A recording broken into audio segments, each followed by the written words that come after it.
Change will not come if we wait for it. Some other person or some other time, we're the ones waiting for change. We are the change that we seek. Barack Obama. Good evening, my name is Austin Shepard. How are you guys doing tonight? Great. Good. Tonight is a special performance. House of Mirrors is an opportunity to celebrate Black History Month here at Estrella Mountain Community College, and I'm glad to have you guys all here tonight. Also, too, we just want to make sure that you guys understand that this building tonight here was dedicated to the late Dr. Tippett, and Dr. Tippett was very instrumental in his years here in making sure that this venue was here in place. If some of you guys have lived in the West Valley, as soon as this college opened up, it was in line for a performing arts center, and it took a while, but as you can see here at the intermission tonight, make sure that you walk around and see some of the paintings and some of the infrastructure here. It's a beautiful facility and very state-of-the-art. So that is in memory of Dr. Tippett and his hard work. Also, too, we just want to make sure that you guys look on the inside of your program here. There's a lot of people that make sure that this happens. We have the director, Mr. Tim Butterfield. He is the director of this facility and makes sure that we have opportunities to show opportunities and programs like this tonight. The special thanks to the Dean, Dr. Dean Kathleen Udicello. If you see to the different professors and such, there's a lot of people in there that make this happen. So if you could take the time to read and make sure that you acknowledge a lot of the people that made this happen tonight. I don't want to hold, I'm between you and the plate tonight, so I'm going to remove myself from that. But as the chair for the Black History Committee, Austin Shepard here, I want to make sure that you all have a good time tonight and that you recognize Black History Month. We've got a couple more days. Finish hard, okay? So I'm going to turn the mic over to, where's Beverly? I can do it without the mic. Okay, so thank you all for coming out tonight. Make sure you enjoy yourself, and this is a great opportunity, and I'm glad you're here. Thank you.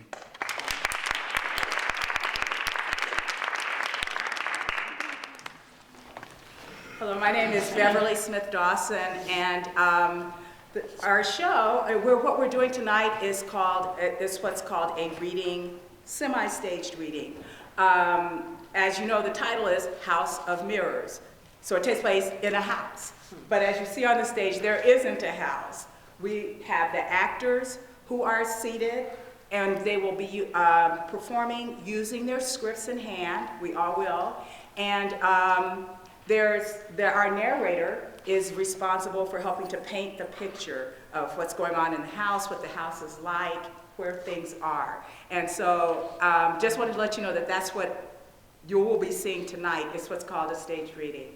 And there will be entrances and exits, but mainly we will be performing with script in hand. Thank you.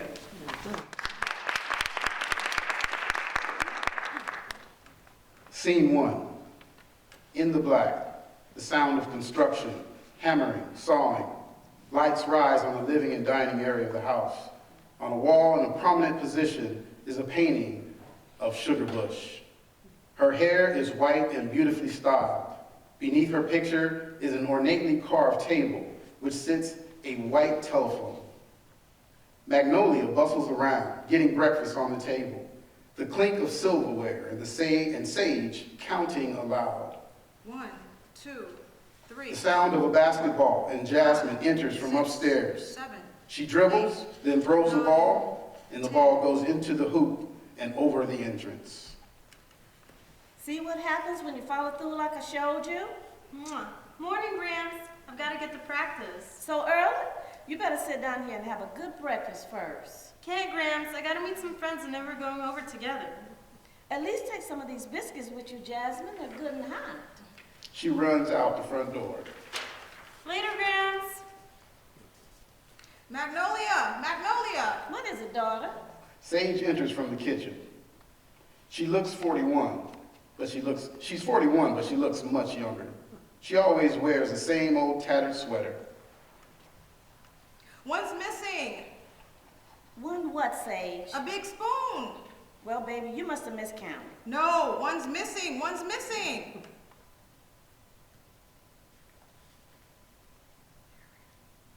Sage, will you please stop counting the silverware and put some on the table so we can eat?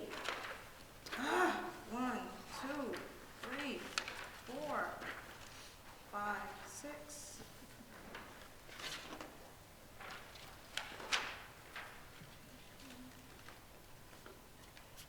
Hi, Magnolia. Where are those kids? They're supposed to be coming in here to get ready for breakfast. So Iris enters from upstairs with the TV remote control. She dives onto the couch, turns on the TV, and flips to Saturday morning cartoons. Chris enters from the backyard covered with dirt. He starts to join Iris on the couch. No, absolutely not. You're not getting all that dirt on the furniture. Go upstairs and get washed up for breakfast. Maybe we'll have some breakfast if Sage can get her account right and find the missing spoon. Chrissy guys is in his back pocket, Grams. You always have to stitch on me, Iris. That's what big cousins are for, dude. So this is what you've been using now to dig up the yard. You better not have been digging around anywhere near Sugar Bush's rose bushes. God rest her soul. That's all I got to say, Chris. Go upstairs and wake up the rest of the family. Sage, here's your missing spoon. You can finish setting the table now. Lilac rushes in from upstairs. She goes to the back door, calling out. Aunt Rose, telephone for you.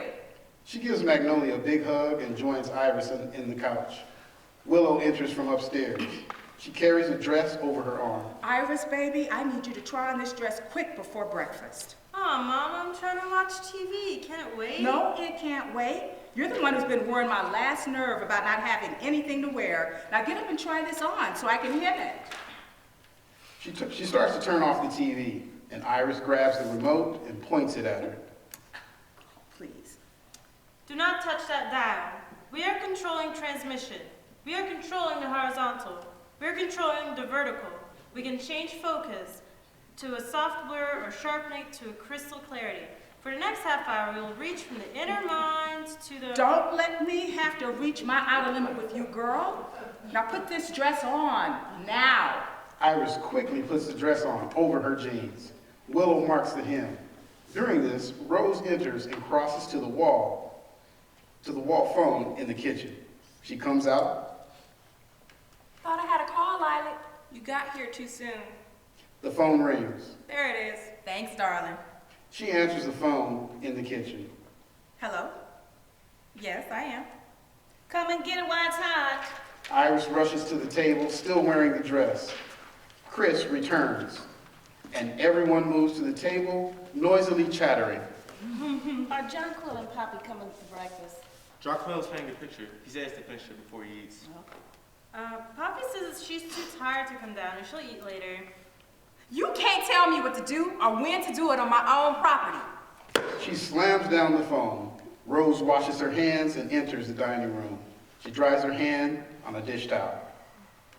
Those people got some nerve telling me I can't build on my own property. My property.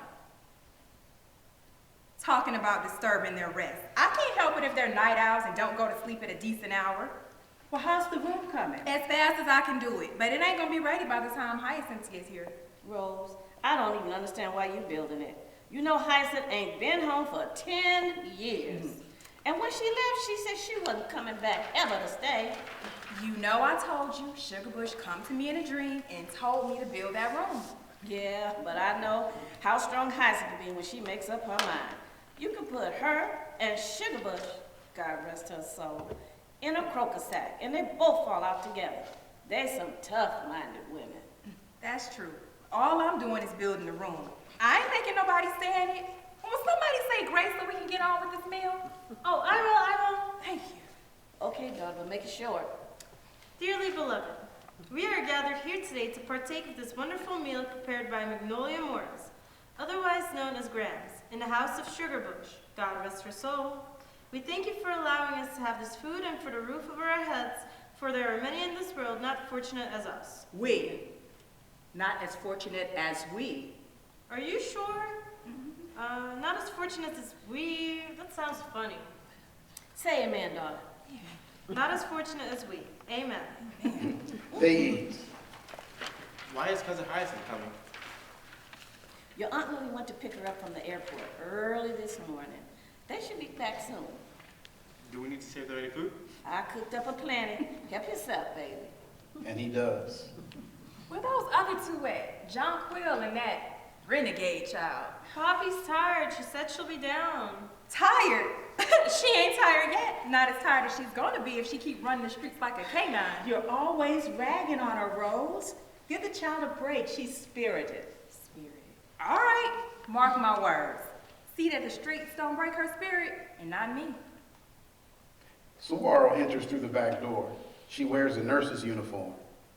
Hey, Saguaro. Hi, how you doing? You made it for just in time. I am exhausted, but I am glad I didn't miss breakfast. I am not too beat to eat. She goes into the kitchen and washes her hands. Okay, there are 1, 2, 3, 4, 5, 6, 7 biscuits left. There's eggs and 1, 2, 3, 4, 5, 6, 7, 8, 9, 10 strips of turkey bacon and juice. Saguaro joins them at the table and fixes a plate. How's Mrs. Sullivan? She passed Oh my goodness. When, Saguaro? during the night. How'd she go? Easy. Easy like kiss in hand, as she would say. Was that the right thing, Mama? I'm the last person in the world who can answer that, baby. Go on and finish your breakfast. Lilac takes her plate to the kitchen. What's wrong with you? I'm not hungry. I'm gonna go help John finish his picture. All right, suit yourself. She goes upstairs. Saguaro stops eating. Chris, you want to come with me to help me find some herbs? I'm a week behind on all my orders. Sure, Mom, I want to go. Well, let me change my clothes first. I'm not going to be rooting around in this dirty nurse's uniform. Although I know I don't care. Although I know you don't care about the dirty. Saguaro, leave that uniform. You got a button coming loose. Iris gulps down the last of her orange juice and returns to the TV. Iris, get out that dress now. Iris removes the dress and dumps it in the chair. Willow washes her hands and starts hemming the dress. Magnolia clears the table. Mama, leave that. You made the breakfast. I'll do the dishes. Honey, I'm not washing no dishes. I'm just clearing the table, that's all. Okay, Sage starts dusting the whatnots, counting aloud as she goes. 5, 6, 7, 8, Poppy 9, enters. 10, She is 11, still in her nightgown. Good morning, everyone. Well, look what the cat drug in. What's in breakfast, Poppy? Yeah, we've got 1, 2, 3, 4, 5 biscuits and eggs and. Oh, no. None of that really appeals to me. Okay. So now she thinks she's the queen of England. None of that really appeals to me. What time you get in, Poppy? I don't remember. It was 1:30. One. I heard you tipping up them stairs. 1:30? The Poppy, it's not safe to be out all hours of the night. Oh, Mama, I'm 17. I'm not a kid anymore. And what do you expect me to do around here? Some sewing, maybe some counting, like Aunt Sage? If she went out more, she'd be better off. 7, Hey, Aunt 8, Sage, 9, wanna hang out with 10, me? 11, Forget about all that 12. counting? 1, 2, You leave 3, Sage alone. 4, You be 5, as fast as 6, the March wind in them 7, streets. 8, 9, 10. But when you home, you show some respect. How do you know what it's like to be in the streets, Aunt Rose? You ever been? Don't play with me, little girl. Snatching not on your behind. You testing me. Poppy, I don't want you coming in late anymore. I want you in no later than midnight. Oh, Mama. No later than midnight on the weekends. You make me sick. No wonder Daddy left you. Your daddy didn't leave me. I left. Poppy, I just about had enough of you. You heard what I said. Poppy just looks at her and then flounces upstairs.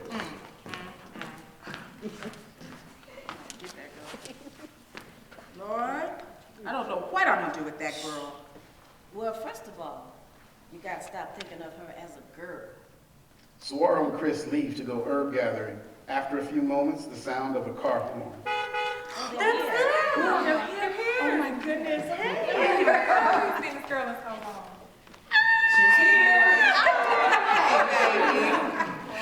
Baby, you looking a little thin there. I'm gonna have to fatten you up before you leave here. Welcome home. looking good.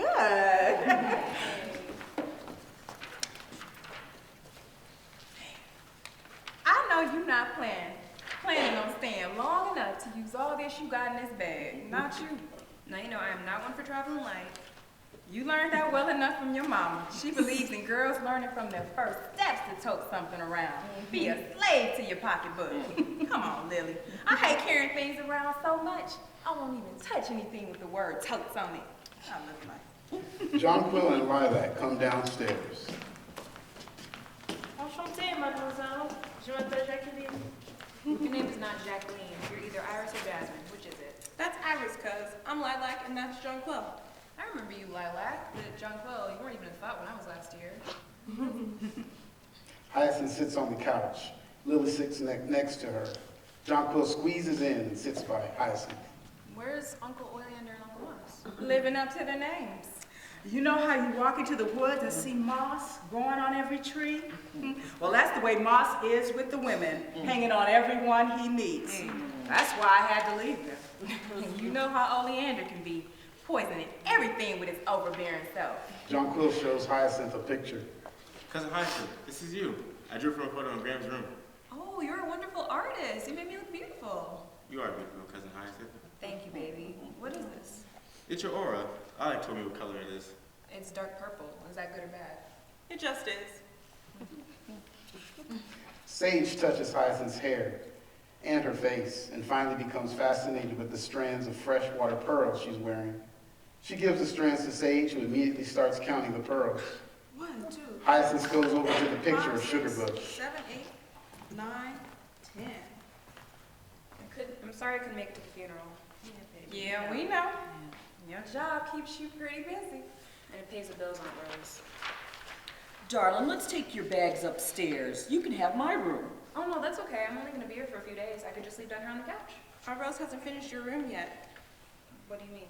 Our Rose builds a room whenever someone moves back home. But I'm not moving here. I have a place of my own in San Francisco. Can you please stay a while? It's a really nice room. No, I can't, baby. I'm sorry to waste your time, Aunt Rose. Ain't a waste of my time. Sugarbush told me to build it, so I did. Before or after she died? After. And I suppose she called you on this phone? She only talks to Magnolia on the phone. She came to me in a dream. Well, you can still take your bags up to my room. Jonquil keeps close to Hyacinth. Sometimes that girl acts as though she thinks she's better than the rest of us. Now that ain't true, Rose. She just have different ideas about how to run her life. That's all. She's going to be here a lot longer than she planned. Aunt Rose, a lady's coming up the walkway to talk to you about the new room. To me? Oh, wow. Some more mess, I'm sure of it. It's the building inspector. I'll get it. Hello. Hi, I'm from the county assessor's office. Is Miss Morris here? Which Miss Morris? There's several of us here. Oh, okay. I need to speak to whoever's responsible for the modifications to this room. Rose. What seems to be the problem? Oh, excuse me. I hope there isn't one, at least nothing that can't be resolved. It seems there's some new construction is going on around here, and I'm hearing of some building code violations. And you're out here on a Saturday. I love my job. Can you show me the site, please? Upstairs. Thank you. Rose leads the way. Saguaro and Chris return through the back door with a basket full of herbs. Chris sneaks into the kitchen, gets a large spoon, and goes outside in the backyard. Did Hyacinth get in yet? She's upstairs getting settled in. And the building inspector is upstairs with Aunt Rose trying to unsettle us. Say what? The neighbors called, saying there are building violations. Those knuckleheads next door, nothing but trouble ever since they moved in here. I'm telling you, you try to live right and trouble just come visit you every time. Lily, Jonquil, and Hyacinth return. Jonquil holds Hyacinth's hand. I'm Saguaro. Hey! Ooh, girl. Or should I say lady. You are really something to look at. That room? Rose and the inspector return from upstairs. Okay, that room is absolutely beautiful. A round room with a tree growing in it? I told you it's a nice room. But, I'm sorry, two things. First of all, having a tree is a code violation. I couldn't cut that old magnolia tree down, Inspector. That would have been a sin against God. Okay, you're right on that point, but you couldn't have cut it down because it's not your property. What? What you talking about? Well, according to the records in the county assessor's office, ma'am, the property line's cut through the middle of that room, and that room's below it. That's not true, Inspector. That is just not true. Well, I'm sorry, not according to our records. Well, your records are wrong. That's all I can say. Okay, well, unless you can prove otherwise, you're gonna have to dismantle several rooms of your house. Oh, my goodness. Your records show that this part is our property? Yeah. Then I want you to leave. Okay. Now. All right, well, you have 15 days to dispute our findings. Otherwise, we'll have to come in and assist you in respecting the property lines. What did I just tell you? Okay, ma'am, Yes. here's my number. Call me anytime if you need help. No, Mama. Just ask for Miss Lockett. And I'm really sorry, Rose. This is some of the best construction work I've seen in a long time. Have a good day. The inspector leaves. What's going on? What does she mean you're gonna tear down part of the house? She claims our recollection of the property line is wrong. No, she's the one that's wrong. When we moved into this house, the property line was at the stone outcropping. Old Man Rock, we call it. And I recall Sugarbush having the documents to prove it. Well, Mama Oli, where they at? And damn if I know, pardon my language, but it's gotta be around this house somewhere. I don't think Sugarbush, God rest her soul, would have taken them with her. We just gotta find them. Hyacinth goes to the back window to look at the property. Look at all those holes in the yard. You guys have a serious gopher problem. Yep, 132 holes. Only one gopher, and his name is Chris. And that is the diggingest child. He's obsessed with digging. We had to take away his pail and shovel when he started digging up the neighbor's yard. Now he's sneaking and using spoons from the kitchen. How'd Chris manage to escape being named after a flower or a plant or a tree? Oh, he didn't. His middle name is Ethmon. His dad named him. Well, we gotta carry on the tradition of Sugarbush. Right. God rest her soul. She hoped giving us these names of flowers and plants and trees would help her to have some control over our animal natures. Poppy enters. She's dressed this time. Animal natures, huh? Only it didn't work with this one. Hyacinth, you remember your cousin, Poppy? Only as a little girl. My God, you have blossomed. That's one way of putting it. Ooh, cuz, I love your suit. You look like you just stepped out of a Mo magazine. Yes, my baby sure is beautiful. No, Mama, you're beautiful. Poppy's beautiful. I'm just well kept, that's all. Mama, can you make me a suit like that? Baby, that's not even your style. If I can look as good as Hyacinth does, I can make it my style. Hyacinth, let me take a look at it. Well, it is very beautiful. She feels the jacket fabric. Oh, this is raw silk. Must have cost you a pretty penny. Poppy, we're gonna have to get some fabric that can do a good job pretending to be raw silk, okay? Mama, I want a suit just like this. Well, when you get a job, I'll listen to what you gotta say. Hyacinth, let me have that jacket. Willow tries it on Poppy. Uh-huh. I have to make some alterations here. That's one thing you did take after me, Poppy. Big bust running our family. Can I check the skirt? Willow helps Hyacinth remove the skirt and helps Poppy into it. Ooh, won't have to do anything with that. Feels like it was made for you. What size shoe do you wear, cuz? I knew that was next. Here. All right now, I cut the whole look. What do you say? Hyacinth, in her slip and stockings, wanders over to the picture of Sugarbush.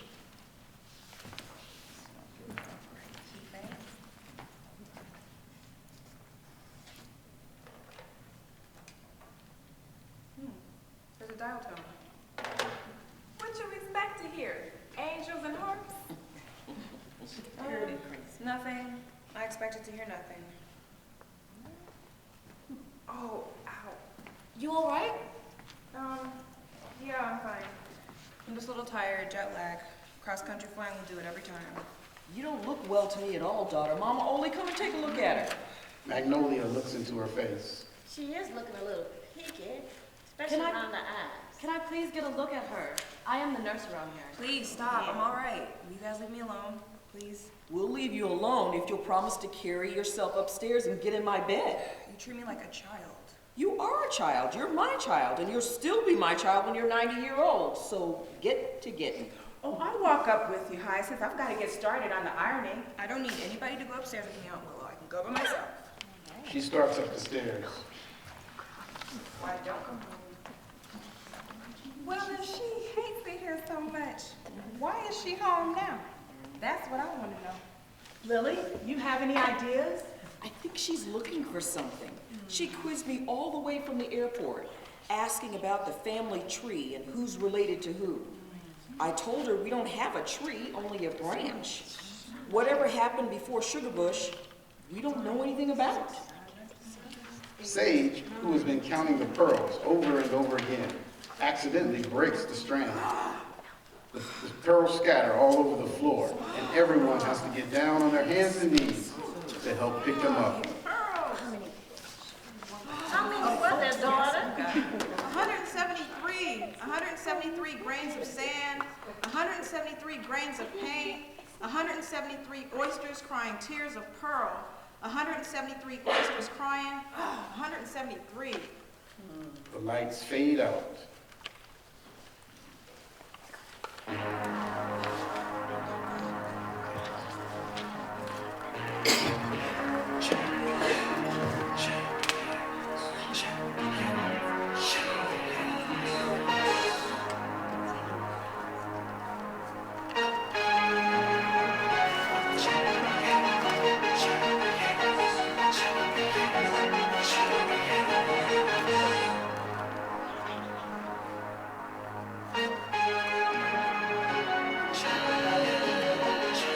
Scene 2.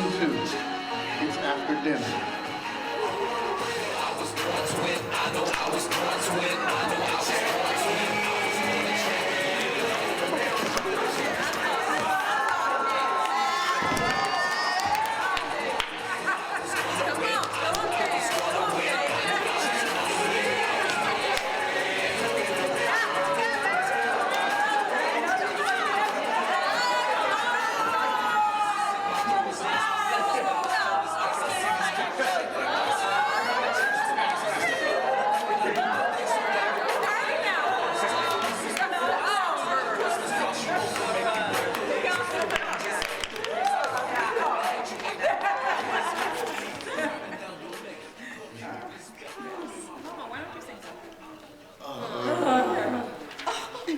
She'll probably break out and wade down upon the Swanee River.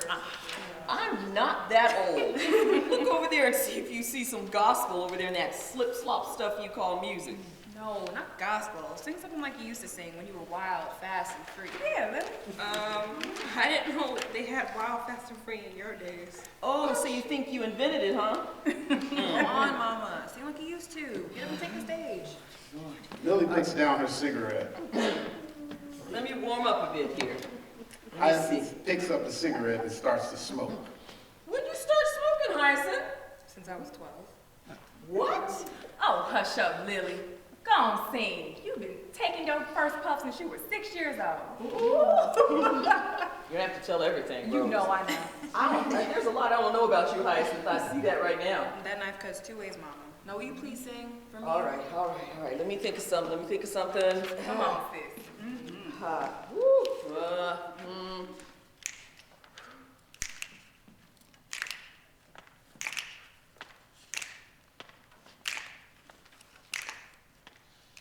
Summertime,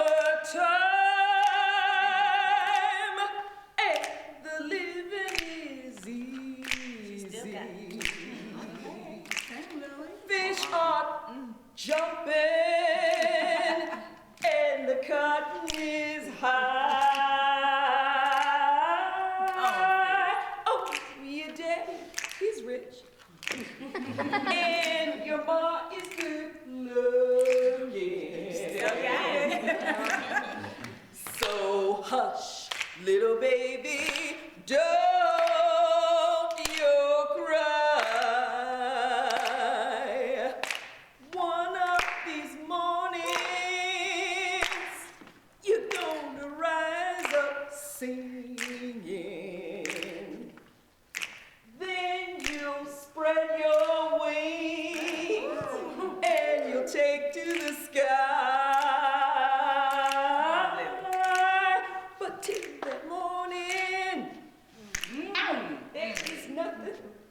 can harm you. With Daddy and Mommy standing by. It's summertime. Summertime. Yeah.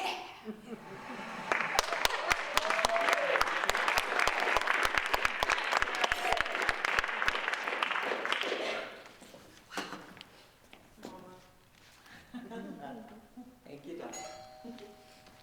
Who's that ringing my bell? Somebody coming to arrest me for disturbing the peace. She answers the door.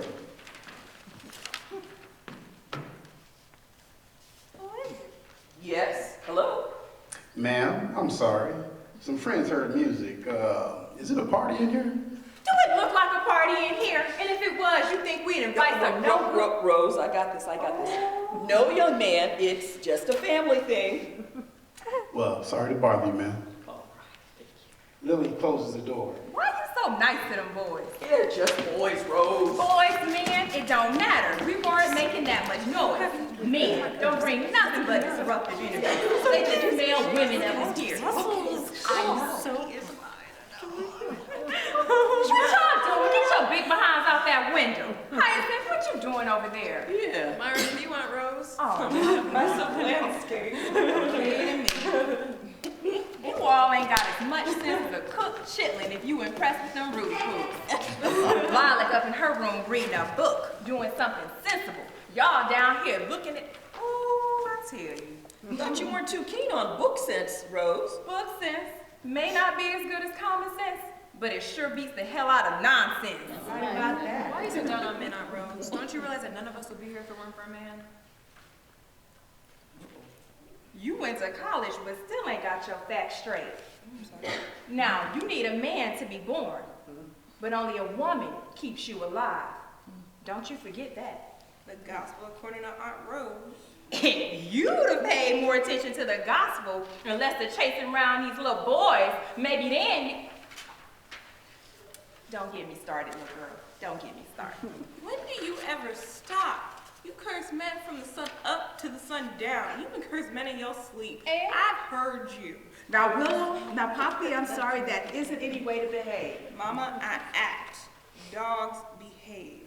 I'm just sick and tired of everything and everybody having to be the way Aunt Rose wants. This isn't even her house. Well, it sure as hell ain't yours. Tell you what, why don't you try living in those streets you like so much? At least the streets are kinder to me than you are. You don't even have children. You wouldn't even know what to do if you did. You don't know about anything except how to build a doghouse.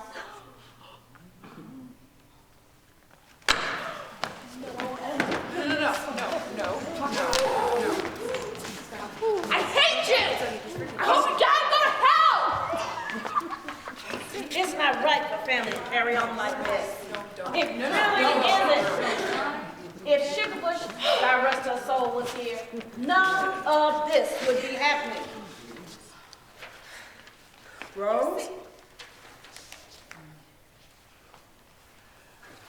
I know Poppy was wrong, but she is my child, and I'm responsible for disciplining her. And if you ever put your hands on any of my children again, we are leaving from here. She returns to the dress. Begins to mend on the dress form. That dress there you're working on, is that Poppy's? Now you know it is, Rose. Tell you what, if I were you, I'd make some alterations. What? Starting with the waist. She goes outside to the backyard. All the women look at Willow and then the dress form. Sage keeps right on counting the dress pins. 1, 2, 3, 4, 5, 6, 7, 8, 9, 10, 11, 12, 22.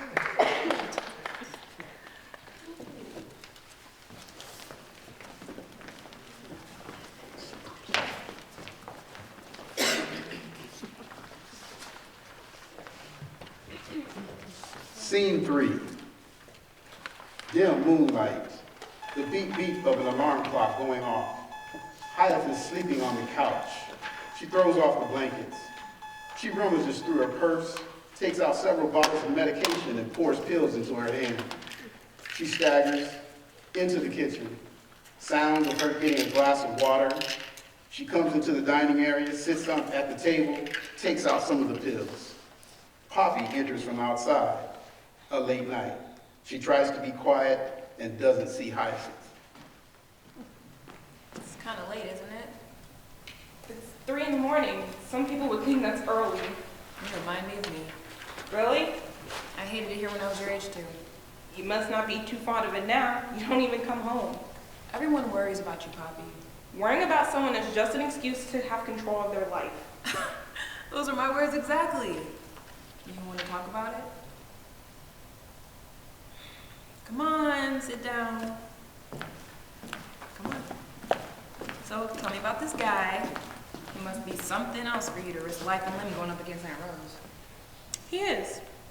He's worth everything I go through just to see him. What's his name? Okay, well, what does he look like? Well, he's tall and beautiful, black as fresh brewed coffee, and his voice is low and deep. You have to lean in close just to hear what he's saying, and his arms are as strong and squeezes the breath out of me. He's older, home from school. He sounds wonderful, but does he love you? I don't know. I mean, I hope he does. All I really know is that I love him.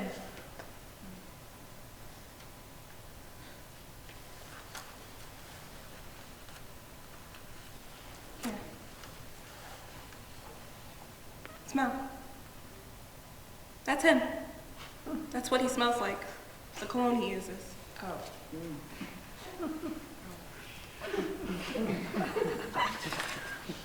You don't know, Hyacinth. You just really don't know what it's like to never feel the strength of muscle arms and rough, gentle hands. To never feel really safe. Sometimes I hate my father because he doesn't realize how important it is for a daughter to have a father in this world. Well, what do you want to do? I want to be with him. I want my daughter to have her father in her life. Have you told him?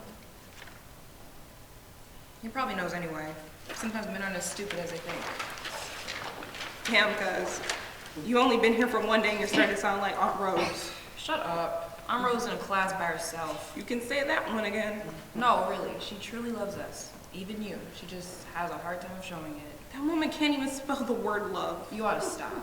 In fact, she can barely read.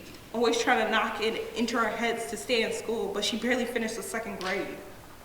Are you this evil because you're pregnant, or are you always like this? Why'd you ever come back to this insanity? You can bet if I can get away, it'll take the FBI to bring me back.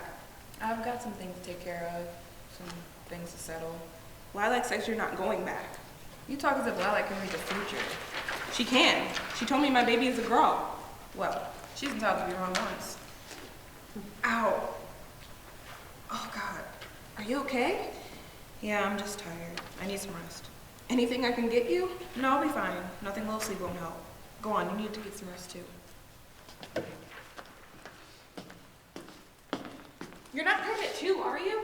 No, Because- I'm not. Because if you are, it'll be totally exciting. We could both, like, you know. I am not pregnant. Now, will you please go to bed and let me sleep too? Are you always this evil, or is it just because? Go to hell, Poppy.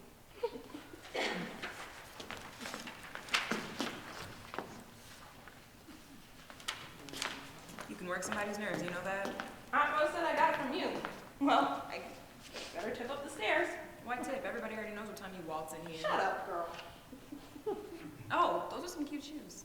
Oh, you like them? With this dress? Perfect, yeah. Oh, thanks. They're yours.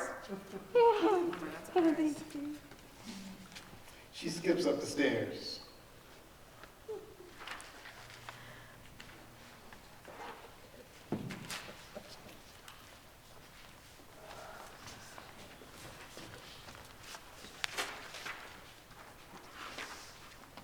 Scene 4. Hyacinth is sleeping on the couch. The lights slowly rise to the grayness of just before daybreak. The music of a kalimba plays a box tune. Iris enters, still in white and wearing white and gold gossamer butterfly wings. She dances around, sleeping. Hyacinth's like a ballerina, on point. While she dances, the light slowly changes to the colors of dawn. A beat is added to the music. It becomes louder and louder and louder, finally overwhelming the kalimba. It is the sound of a heartbeat. Iris kisses Hyacinth on the cheek and then leaves. The beat continues, finally fading out. Silence. Everyone enters, carrying boxes and old suitcases. They plop down and start rummaging noisily through the boxes. Sage counts everything she touches. What are we looking for, Gramps? A deed, a map, anything that shows something about this land and this house. What is going on here? We're trying to find Sugar Bush's papers to this property. Well, wouldn't she have left a copy or something with Mama Oli before she died? Magnolia returns with her boxes. Do you think I'd have everybody looking for them if she had? Sugar Bush, God rest her soul, was so private. I almost didn't know she had died. This had pile of boxes for you to go through, Hyacinth, when you get up, which is in a few minutes. Good morning. Hyacinth gets off the couch, dragging the cover with her. Where you going, baby? Upstairs to get some sleep. You're not gonna get any up there. The rest of the children are up there going through the drawers and closets. Oh, God, where's Mama? Oh, she's at church. The congregation may be able to get by without the minister, but they sure can't get along without mistress, choir director. Hyacinth goes to the dining table and sits, watching the pandemonium around her. Magnolia goes over and puts a box in her hands. Then she kisses Hyacinth on the forehead and returns to her own boxes. Hyacinth reluctantly joins in. Looking through the boxes, Jasmine joins in. Mama Oli, why don't you just call Mimi up and ask her where the papers are? A knock at the door. Girl crazy. So, I would just go over there, pick up the phone, dial a number, and Sugar Bush, God rest her soul, will be on the other end. What do they put in that water in San Francisco? You were the one that told me that you could talk to her on that phone. Yes, but we can't call her. She has to call us. Usually when she's good and ready, and not before. A knock at the door. I'll get it. She answers the door. It's Dr. Nelson. Yes, may I help you? Hi, I'm looking for Miss Morris, please. Well, which one? There are several of us here. Oh, I'm sorry. I'm looking for Miss Aurora Morris. Dr. Nelson, hello, please Hi. come in, have a seat. How you doing? Good. Good. She makes room for Dr. Nelson on the couch and introduces her to the family. Nice to meet you. Hey. Hi. Sawana has told us so much about you, Dr. Nelson. Would you like some tea? Oh, no, please, no tea for me. I know your mother must be real proud of you. And my mother's no longer living, but my father is happy I followed in his footsteps. Well, being dead doesn't keep your mother from being proud, too. I'm gonna go ahead and put on the water. I want some tea myself. Jasmine, Jaquel, come on out there and help me. It's never too late to learn how to boil water. So, Dr. Nelson, what brings you by on Sunday? Miss Morris, to be brief, I just have some questions about Miss Sullivan's death. Everything that happened, I put in my notes. Yes, but there were some interesting and, in my opinion, unusual things about the notes. Yes. Okay, well, 2 days before Miss Sullivan died, you stopped giving her pain medication. Why was that? Your orders, Dr. Nelson, were to give her pain medication as needed. Miss Sullivan felt she didn't need the painkillers. Okay, so the patient didn't feel she needed them. Right. She said she wanted to be clear-headed. The medication was fogging up her thinking. Okay, I see. But didn't you think that was odd, Miss Morris? Here she was dealing with an extremely painful condition, and she didn't want the only thing that could give her relief. As we see now, Dr. Nelson, the medication was not the only source of relief. But no, Dr. Nelson, I don't think it's odd. I remember the good pastor waking up after a night of excruciating pain, asking for fried chicken dinner. He ate it that night and passed away quietly in his sleep. Okay, that's a good point, Ms. Morris, but another thing, to your knowledge, was Ms. Sullivan taking anything other than her prescribed medication? Not to my knowledge. Because it seems that there were some unidentified substances in her tissue fluids. All that I know her to be taking is identified in my notes, Dr. Nelson. Okay, all right, I believe you. It just strikes me as odd that a woman who is suffering so much should be asked to be taken off her painkillers, remain pain-free over the course of 2 days, and then die quietly in her sleep. I'm sure there are much odder things in the annals of medical history, Doctor. That's true. You're right about that, but I'm just trying to make sure I cover everything. Anyway, thank you for your time and for the offer of tea. Anytime, Dr. Nelson. Anytime. Dr. Nelson leaves. Dr. Nelson. She's an all right person. It would be real nice to have a doctor in the house. Sawar stares at nothing. You all right, baby? Saguaro, you all right? Everything's fine. John Quill discovers some old family pictures and Hyacinth's school mementos in a box. Cousin Hyacinth, is this you? Oh my God, that was me in the 9th grade. I wouldn't be telling anyone that, cuz you look like a Herbino with those braces and glasses. Oh, be nice. What's a Herbino?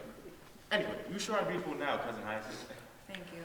Maybe that means there is hope for you yet, Jasmine. Ooh, ouch, my bleeding. She got you there. Oh, you got a certificate for typing? Yes, I did. I could type 110 words a minute. Helped pay my way through college doing word processing. And singing. Did you do anything exciting while you were in school? Hyacinth played the drums. She was in marching band and orchestra. Yeah, that's where the boys were. What's this?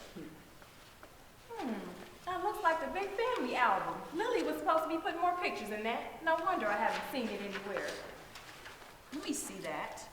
All right, now, let's not forget why we got up so early this morning. Hyacinth, you can look at that album anytime. She takes the album from her. There's a picture of Tupac in here too. What? Say what? Let me see that. She snatches the pictures from Lilac. It's a sin and a shame. Someone so young and talented went out like that. I'm gonna sit this right on my dresser. I love Tupac. No, I'm gonna sit it on my nightstand. That's closer, so I can picture him rolling. Oh, Mama. Mama Oli, that's my picture. But you can keep it if you let me have some of the family album, you know, just to keep on home. Magnolia thinks and is torn. All right, girl. Here's the album. But don't ask me no questions about any of those people in it, okay? I hate dwelling on the past. When I don't have that much future. More days behind me than in front of me. You've got yourself a deal. It's too bad you don't have any connection with the inanimate objects I like, or else you guys grams where the papers are. That's why we gotta stop messing around and get back to looking. You right. Come on, y'all.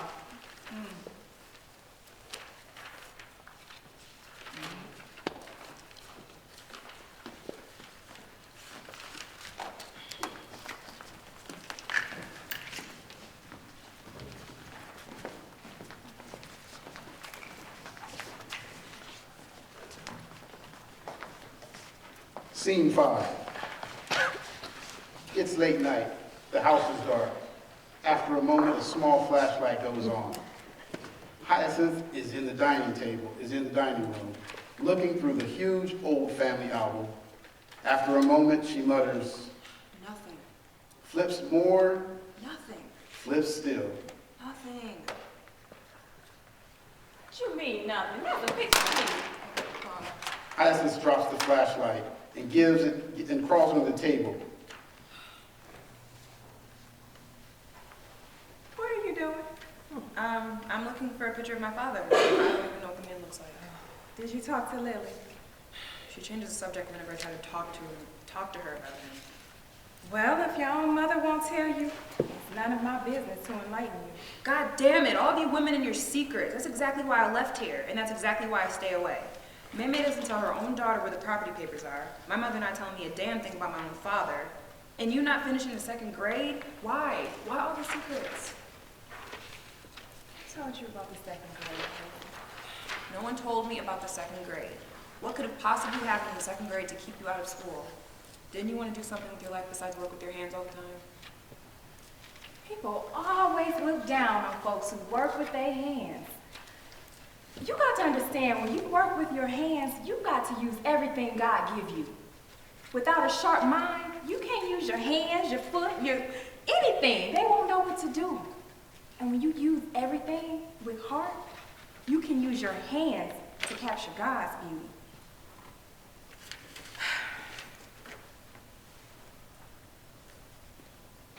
Secrets are a Band-Aid, Hyacinth. They're not meant to hurt anyone. They're meant to protect what's already been hurt.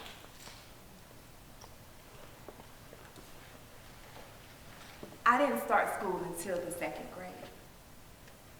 I was supposed to be in the 1st grade, but they moved me up because they said I was exceptionally bright. And because I was exceptionally bright, the principal called me to his office one day. Touched me, hurt me.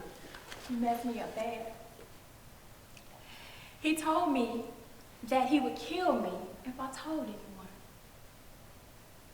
I was too scared to say anything to anybody at first.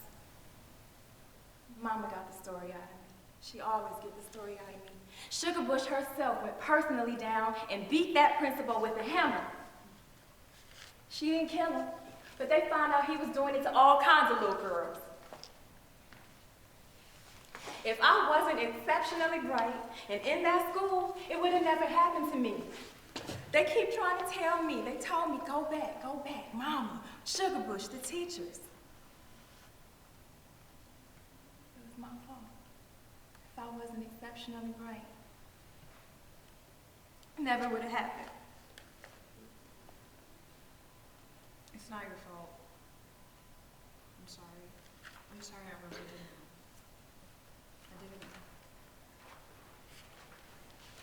Saguaro enters from upstairs. Well, ladies, can I make you some tea? It all depends on what you're putting in it. Nothing Mr. Lipton wouldn't recommend. Never mind. I'll take a cup. So are you worried about what Dr. Nelson said? Yeah, and about this house, and about my children, and about all the insanity going on in the world. Willow enters from upstairs with some fabric, a pattern, and her sewing basket. You couldn't sleep either, huh? No. I figured since Hyacinth was up, I could use the dining table to cut this fabric. And I've been thinking about Poppy. How's my baby gonna raise a baby? The way any of us do it, the best way we can. I don't know. I just want more for her. She's graduating this year, a whole year early. And instead of going into college, she'll be going into labor. You're right.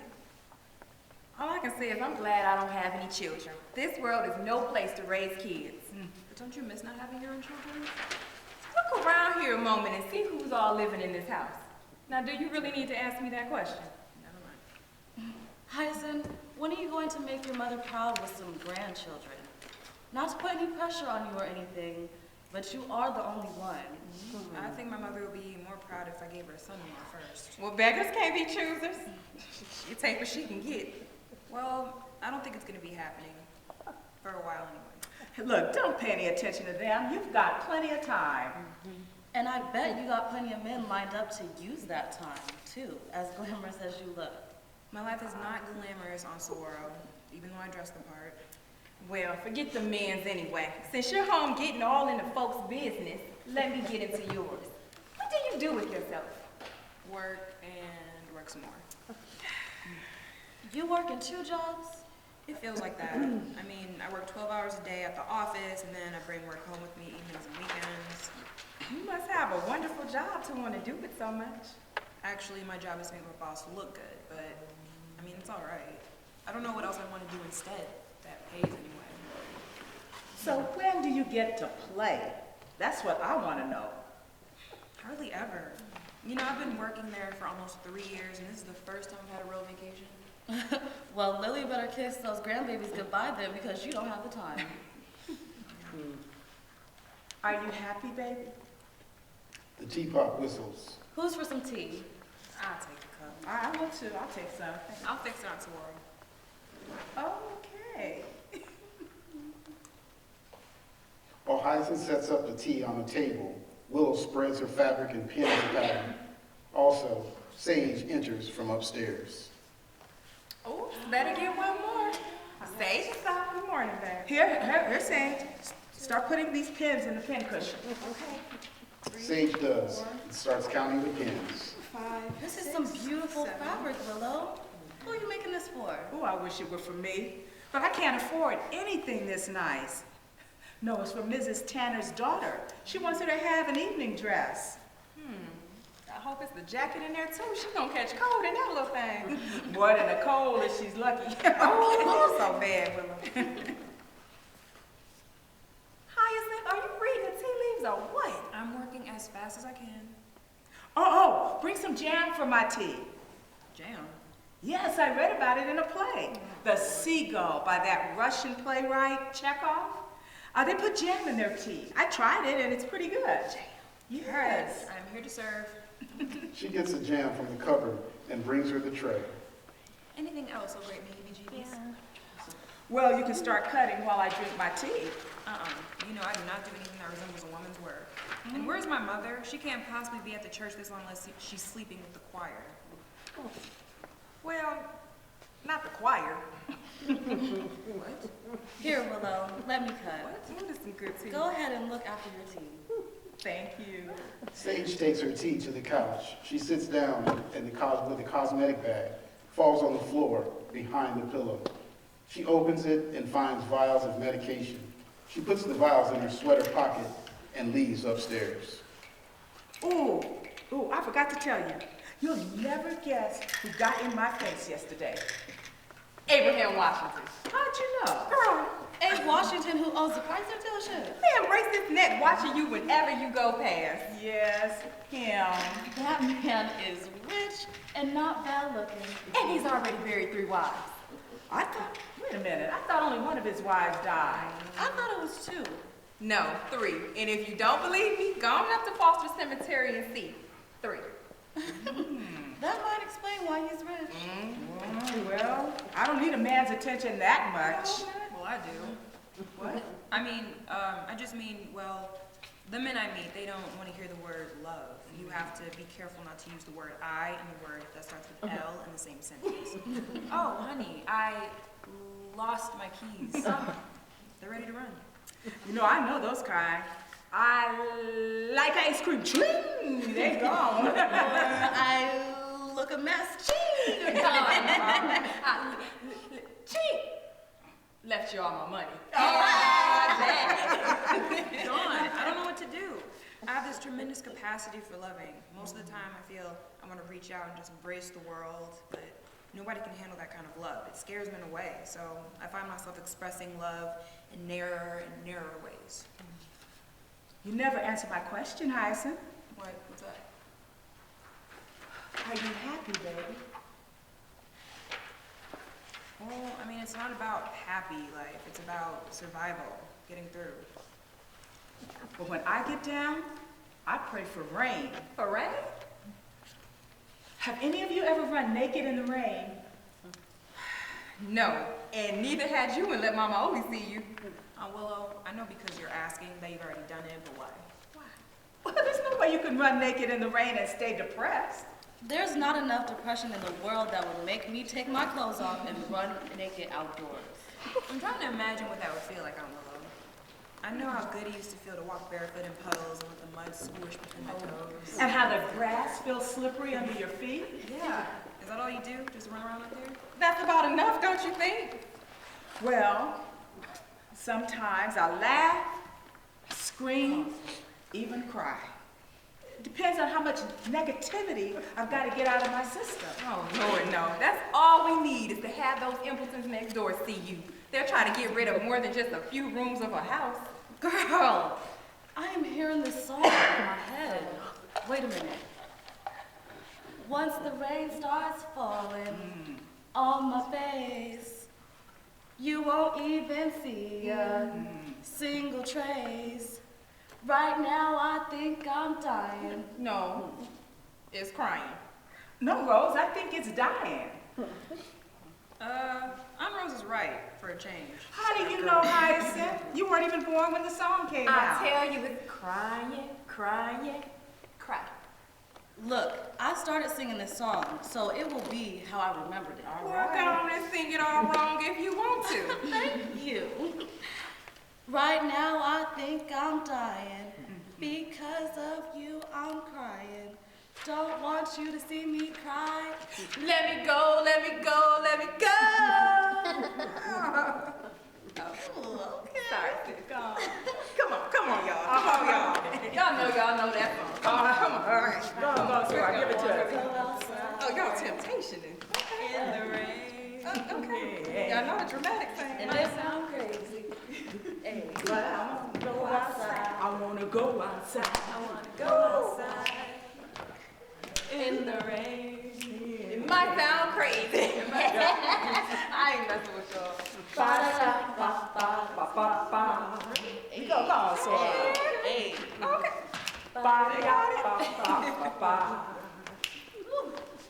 I wanna walk out the door. I can't stand no more. That was good, y'all. That was good.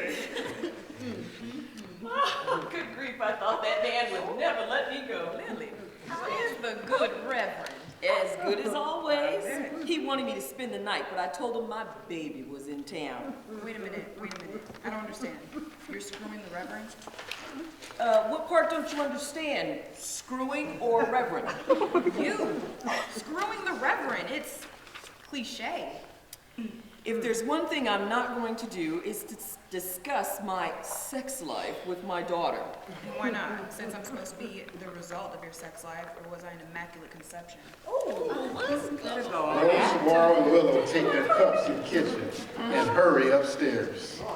So is the water still hot What? for tea? I don't know, I guess so. Then please fix me a cup, daughter. They look at each other a moment. Then Hyacinth goes into the kitchen. Lily sits at the table. She sees the family album, looks through it, and Hyacinth brings her a cup of tea. Where did you find this? We were looking for the papers today for, while you were at church. You were going through my things? This album was in a box with my stuff, some old school things. So did you find what you were looking for in the album? What do you mean? You know, the things that are so important that drove you back home. No, because you made sure there's no trace of my father left for me to find. I didn't do that. He did. He left without a trace. But you buried him. Didn't you ever want to know about your father? Hear things only a father could say? All the time. Well, what did you do? I got grown and I got over it, Hyacinth. You don't understand, do you? You don't understand how hard it is being here at home.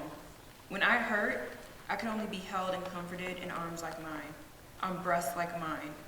I needed to be comforted on hard muscles on a man's chest and a man's arms because I knew that whatever hurt me as a woman would hurt all of us as women. And I could never really feel safe. A house full of women, all loving, kind, beautiful women, especially you. I used to pray every night that I could suddenly become so beautiful, have the kind of beauty that makes you special in this world. So I spent a lot of my time searching for two things, men and beauty, beautiful men. So, was my father beautiful? Why don't you tell me about him? You know how important this is to me. Why? Why is it now so important in your life, daughter? Because I'm not. What? I'm not your daughter. Who told you that? Who put that asinine idea in your head? Blood don't lie, Lily.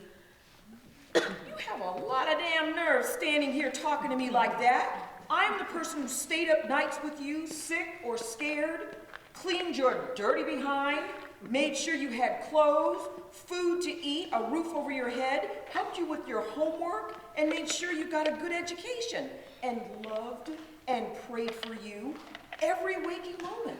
Didn't no man do that? I did. Didn't no hard muscles and flat chest do that? I did. We all did. All of us women. You couldn't wake everybody up. The hell do you care if they get waked up? The only thing that's important is what you want. So all right. You want to find out about the man? I'll show you the man. She drags a chair into the kitchen.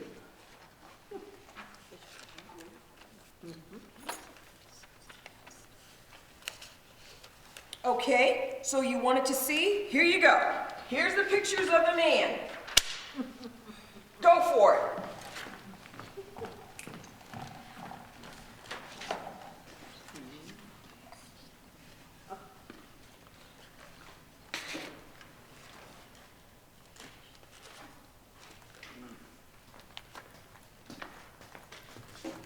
Lily goes upstairs.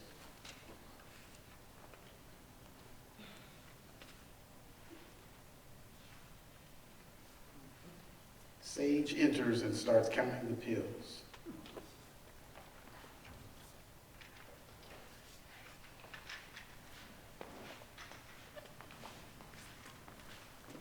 Oh, God.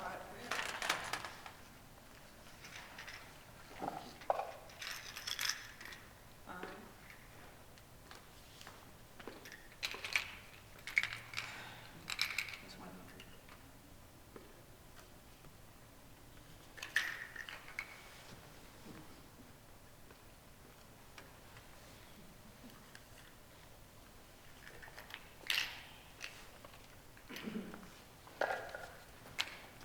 I want to go outside in the rain. I want to go outside in the rain. End of Act 1. There will be a 15-minute intermission.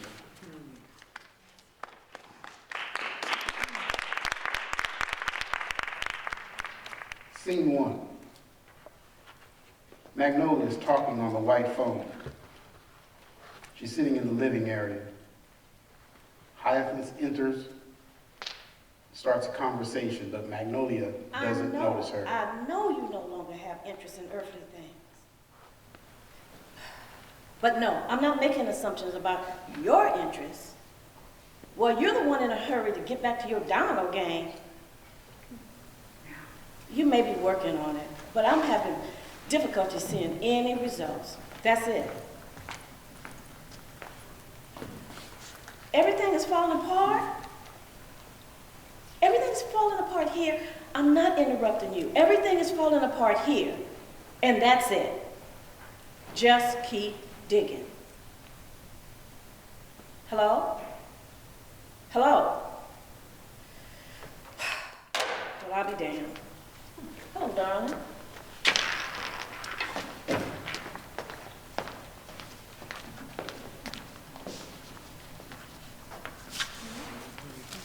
Thank you.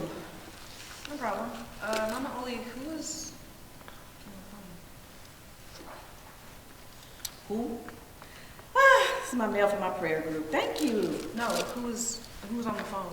You know, baby, there is a group of us all over the country who are really concerned about the future of the life on this planet. So we took to praying.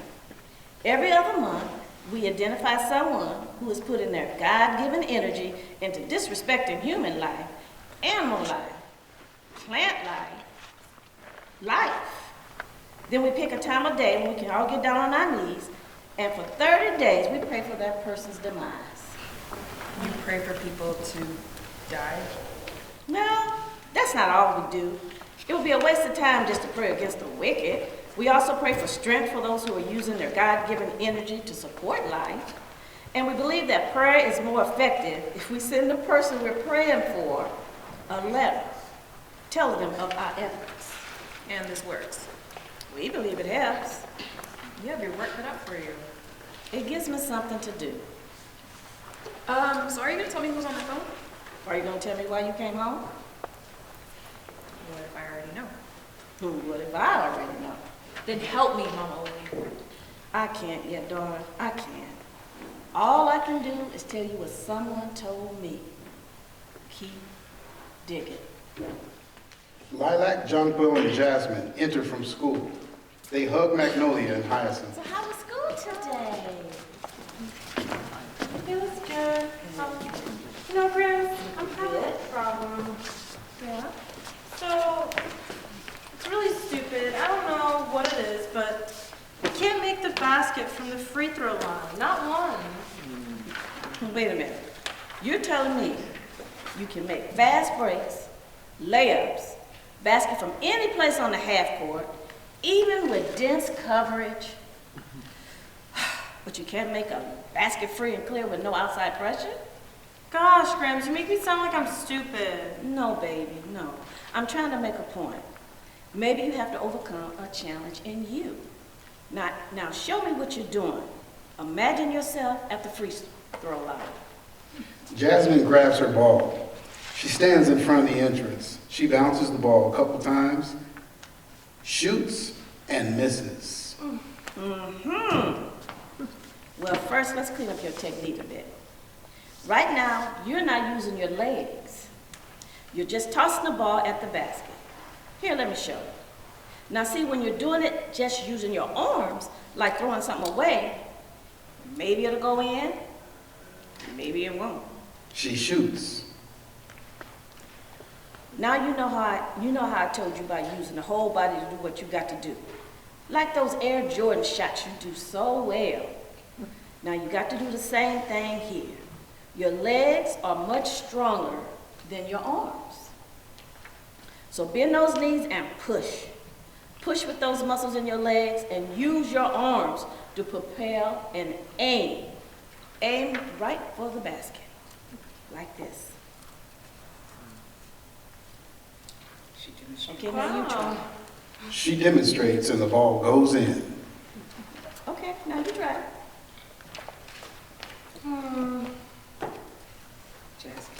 Jasmine takes the ball and stands in free throw position.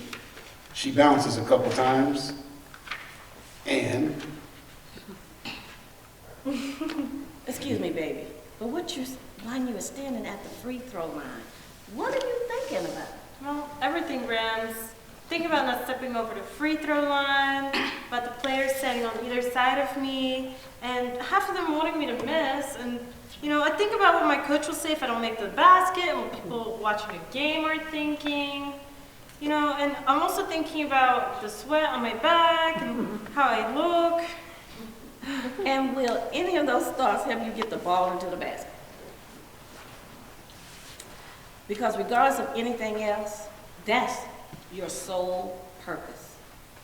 That's your sole purpose for being at the throw line. No, it makes me sweat, and my stomach gets tight. And your knees, Yeah. and your shoulders too. But remember, baby, when you're standing at the free throw line, it's just you and the ball, which is an extension of you. You got to feel in how you want the ball to go in, even if your body's not flying, but just standing at the free throw line. Take your time to feel before you shoot. Now go ahead. Jasmine concentrates. She shoots and the ball goes in. Now do it again. Okay. Yes. And again. Okay.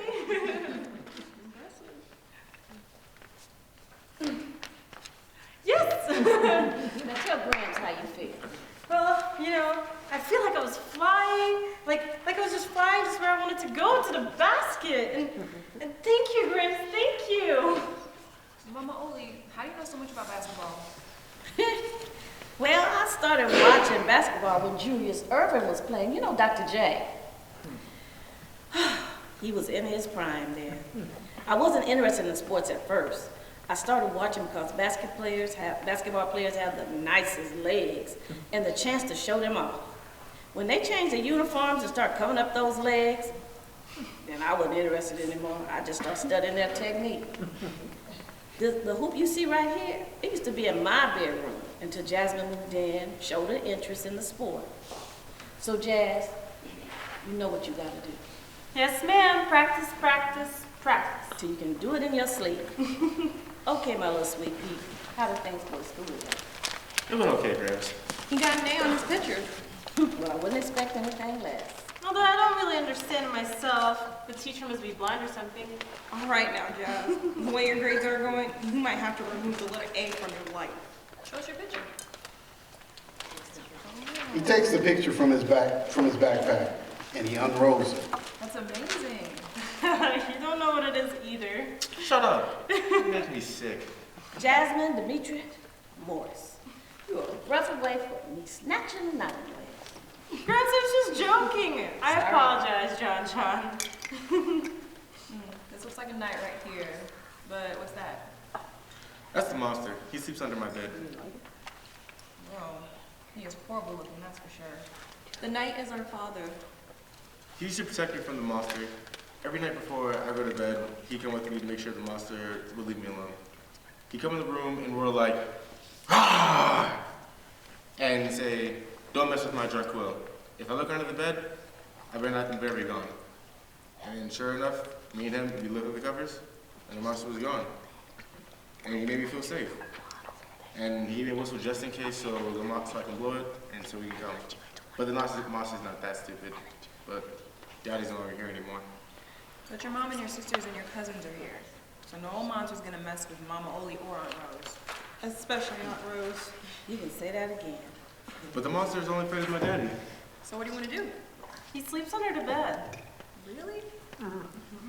Yes, my dad said that if you weren't around, I should sleep under the bed. That way, the monster has no place to sleep either. He also gave me a whistle just in case. He shows her the whistle. Uncle Monster's pretty smart. He's the smartest person in the whole world. I miss him. I do too, little brother. I do too.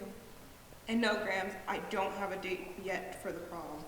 I have a hard time dealing with these men when I already know what's on their minds. It's not what's on their minds that's important. It's what's on yours. Don't push your luck, cuz I know what's on your mind too. Bobby, Bobby, Bobby. Bobby, Bobby, Bobby, Bobby. Bobby. What had better be on your mind, Jazz, is homework and practice. Don't let me push the erase button on that other stuff. Now I got to go and pray before dinner. Get to that homework, both of them. Magnolia goes upstairs. Lilac, did you tell Mama Oli why I came home? No, why would I do that? She says she knows. Well, does she tell you why you're home? Well, no. Then maybe she doesn't really know. Well, why are you home anyway? It must be something serious because you weren't even home when May died. You're not pregnant, are you? I wish it were that simple.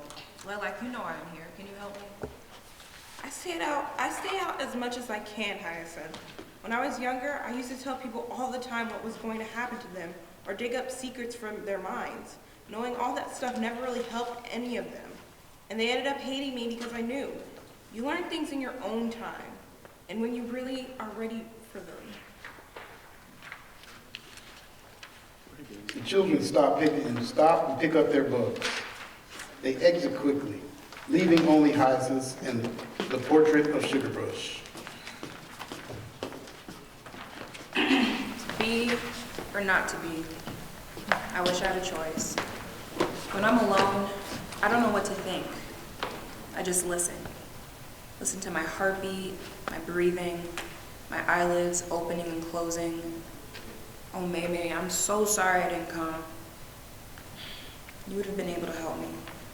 You would have given me what I'm looking for. I wish I could have kept track of my life.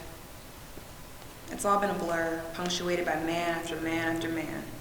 Coming home was a mistake, I know. I walk in here and I feel as if I'm at the carnival. In the house with all the mirrors that distort my shape and size. Who am I, May? How did I get here? She picks up the phone and talks into it. Help me!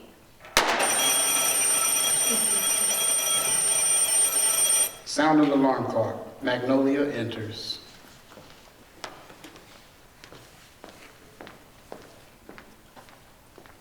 me who's on that phone? Like I said, are you gonna tell me why you came home? What if I already know? And what if I already know? Then help me, Mama Oli. I can't yet, daughter. I can't. All I can do is tell you what someone told me. Keep digging. The front door flies open. Iris stands in the door, standing like a real tough guy. I've come to chew bubble gum and kick butt, and I'm all out of bubble gum. She does her imitation of Bruce Lee, fighting in a pack of bad guys, complete with sound effects. Poppy and Chris enter just as she finishes, with a foot inches away from Poppy's face. Poppy grabs her ankle and swings her around on one leg. God. The children go over to Magnolia and give her a kiss. They say hello. Iris quickly grabs the remote and starts to turn on the TV. Magnolia stops her. Give me that thing. But Grams, Give me that darn thing until you finish your work. Magnolia has to snatch the remote from Iris. Iris then does her imitation of the melting Wicked Witch from The Wizard of Oz. I know what you do. I know what you're doing. I'm melting.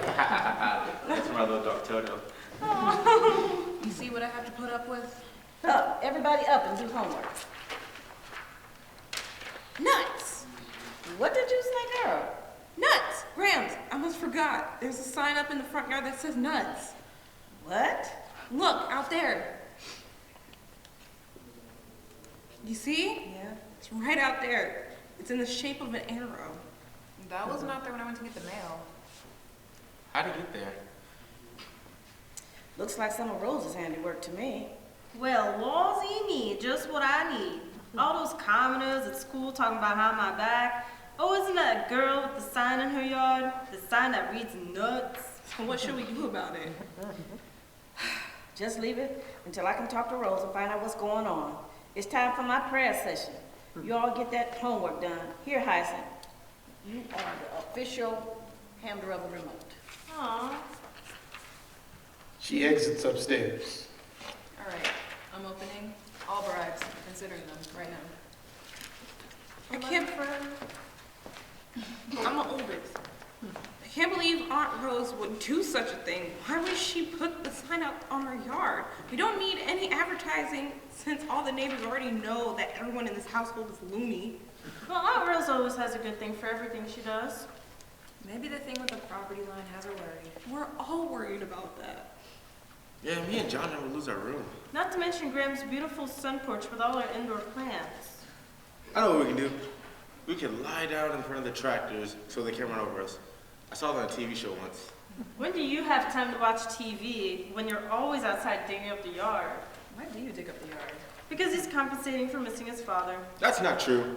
Whatever it means. Well, you didn't start all this digging until Mama left Daddy. Yes, but it doesn't have to do with contemplating or whatever you said. I'm digging for golden diamonds. It's a big secret. But I want golden diamonds so I can give them to my daddy so Mom can take them back. She left him because he was broke. And so I need to give him money so they can be back together and we can actually be a family again.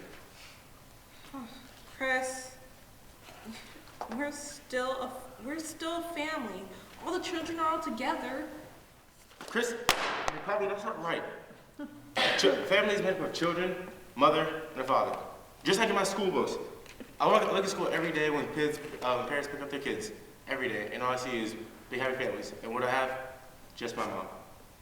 I used to give the diamonds to my mom, well, for my dad, so they can come back and we can actually be a family again. You wouldn't understand. Chris slams his book to the floor and goes to the backyard. Well, no one can argue with that one. This family does need fixing. Rose and Saguaro enter, laughing.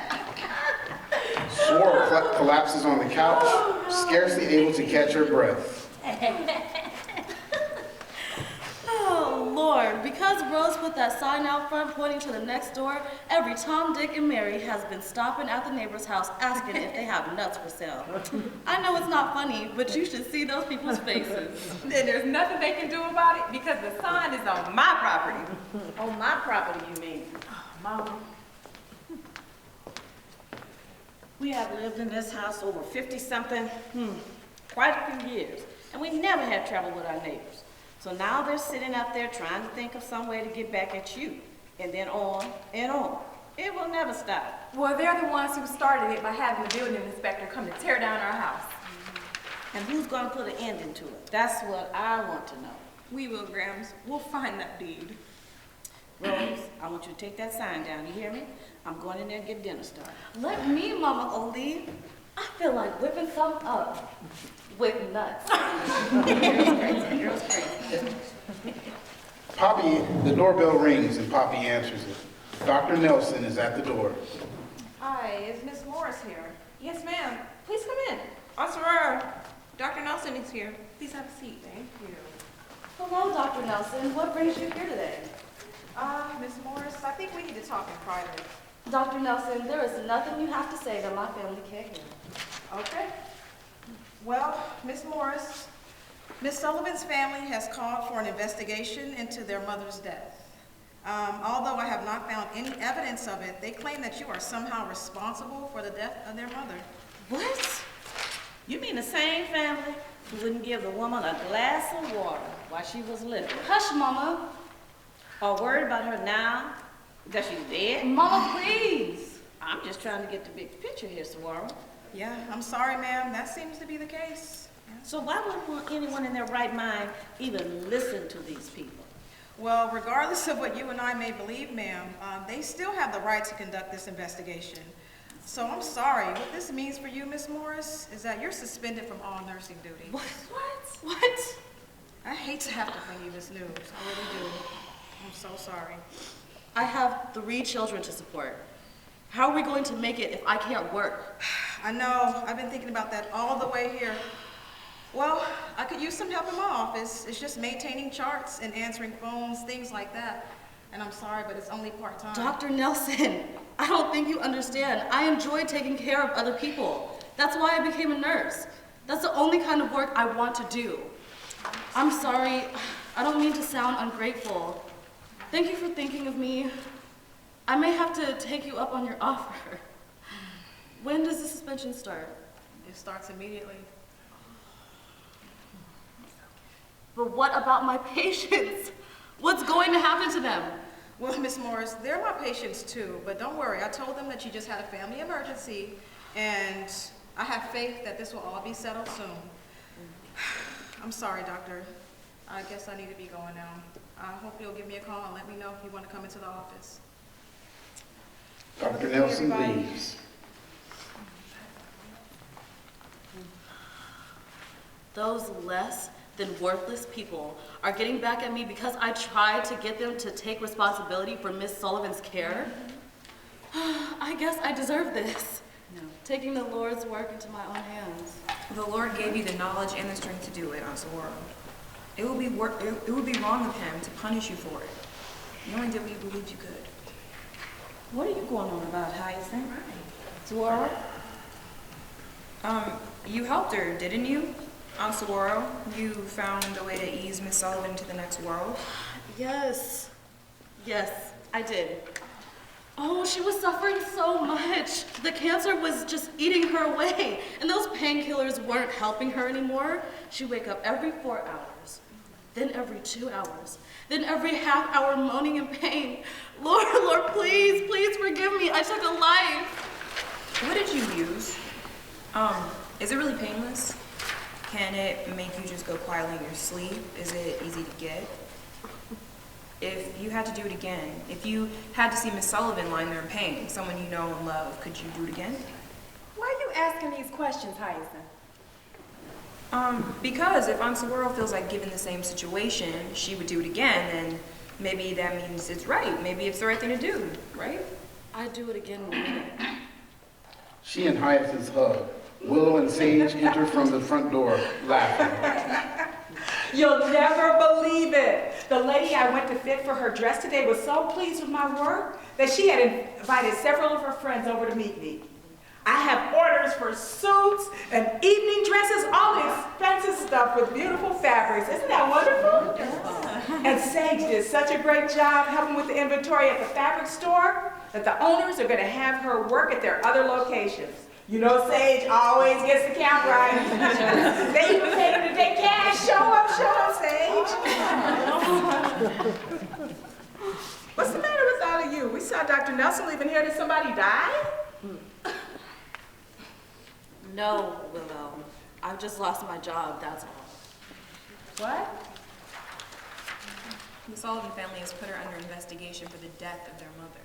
Wait, you mean those sorry, no good? The same. Oh, Sawara, I am so sorry. I have a little money I've been putting away for us to get our own place. You're welcome to it. I hope it won't come to that. Well, you know as long as you're here, you'll always have a roof over your head and food. Yes, I know. Sage comes over and counts her money into Saguaro's lap.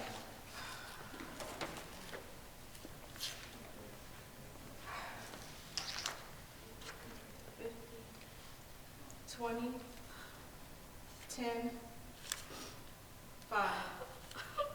Oh, Sage. The lights fade to black.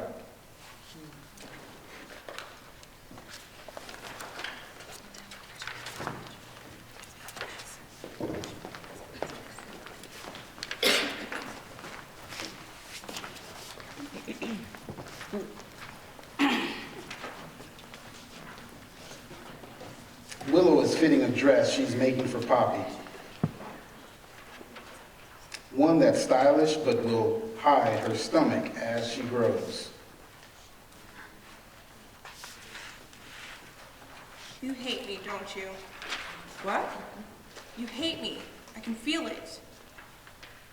What you are feeling is concern about you. Then why won't you say anything? You're just holding it all in, that's why.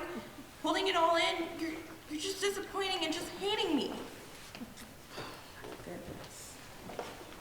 Get out that dress, girl. She helps Poppy remove the dress. Willow sits next to Poppy on her lap. She comforts her. Poppy, you're my daughter. There is nothing in the world you can do to make me hate you. Mommy, I'm scared. Not about having the baby, but what comes after. I don't know if I can be a good mother, and what if the baby's father doesn't want us? Well, none of those things are fatal. And as tough as you are, I can't imagine you rolling over and dying for anybody. As long as you're alive, baby, you can always come back and fight another day. Mom, I don't want to be alone, like you. I'm not hardly alone. I have 3 beautiful children and a grandbaby on the way. And you won't be alone either. I just hope your daughter brings you as much joy as you bring to me. I love you, Mom. They hug. Rose and Hyacinth burst in. They've been eating ice cream cones. Oh my goodness, 3 generations sitting in one chair. Oh my God. Where have y'all been? I'm Rose driving down the hardware store.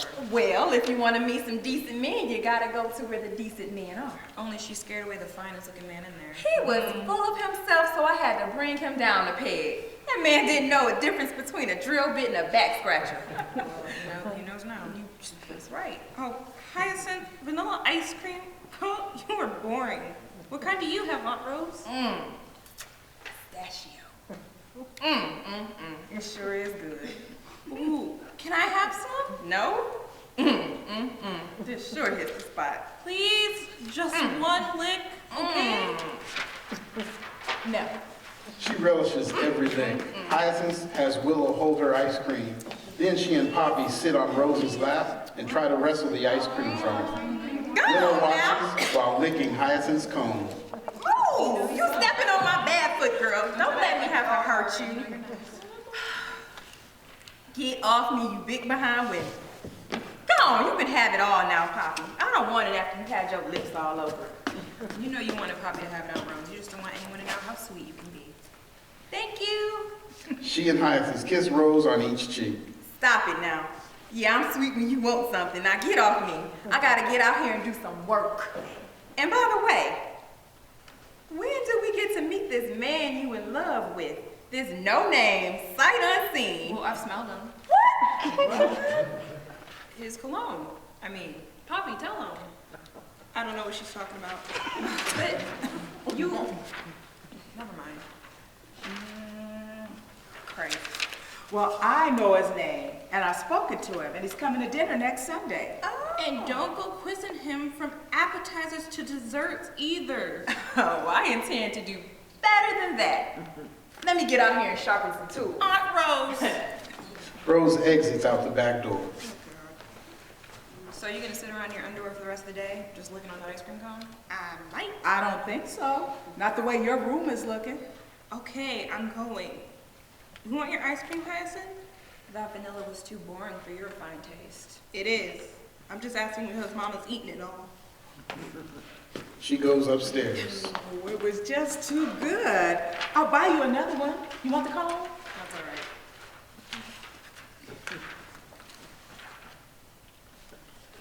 all right. You and your mama still not speaking? She's not speaking. Well, I take it you haven't found out what you wanted to know because you're still here.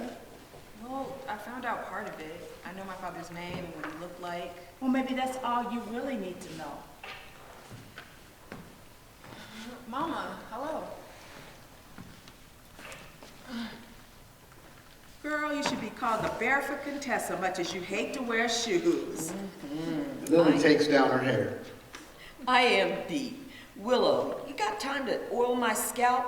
Nobody does it like you. Lily, you ask the darndest questions. You see my hands are busy. Who did your scalp before I came along? I did.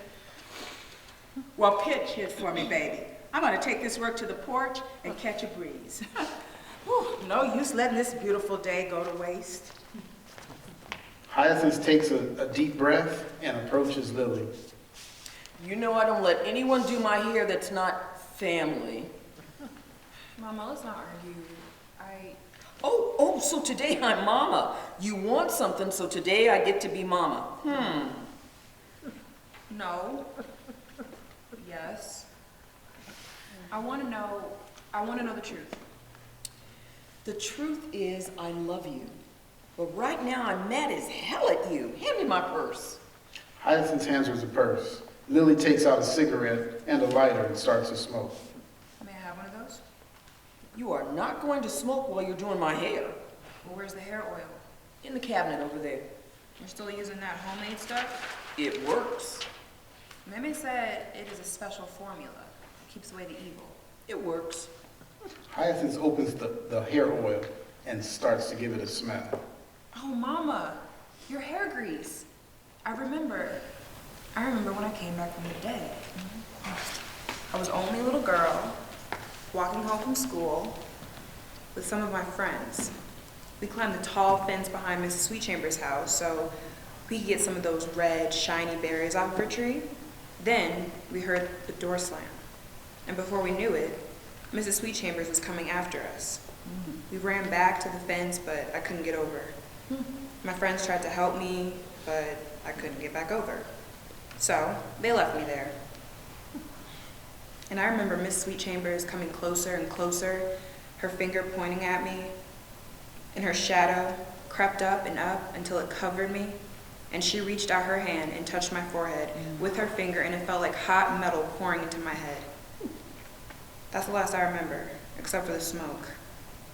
Some prayers, some chanting, and finally, waking up to the sweet smell of your hair grease. You saved my life. I've lost 5 weeks of my life, Mama, and you brought me back. All I'm asking is that you give me another piece of my life, just another piece of it. Lily smokes and thinks. Not now, baby. Just not now. She goes upstairs. Hyacinth puts the hair oil away. She notices Lily's shoes and picks them up. Willow enters. Oh, Willow, are you happy? Most of the time I am. And when I'm not, I find something to do to make me happy. But all I've seen you do is sew for other people, take care of 3 children, and be apart from your husband. What kind of life is that? It's my life. It's all mine. It makes me who I am. Well, if that's the case, I'm nothing then. When I was a teenager, I became convinced that I would not live to see 21. So I started doing everything I felt I wanted to do. Mind you, I could only do so much in this household. But once I went away to college, I went berserk. The first year, my grades plummeted because I was doing everything, partying, drugs, men. Oh, the men.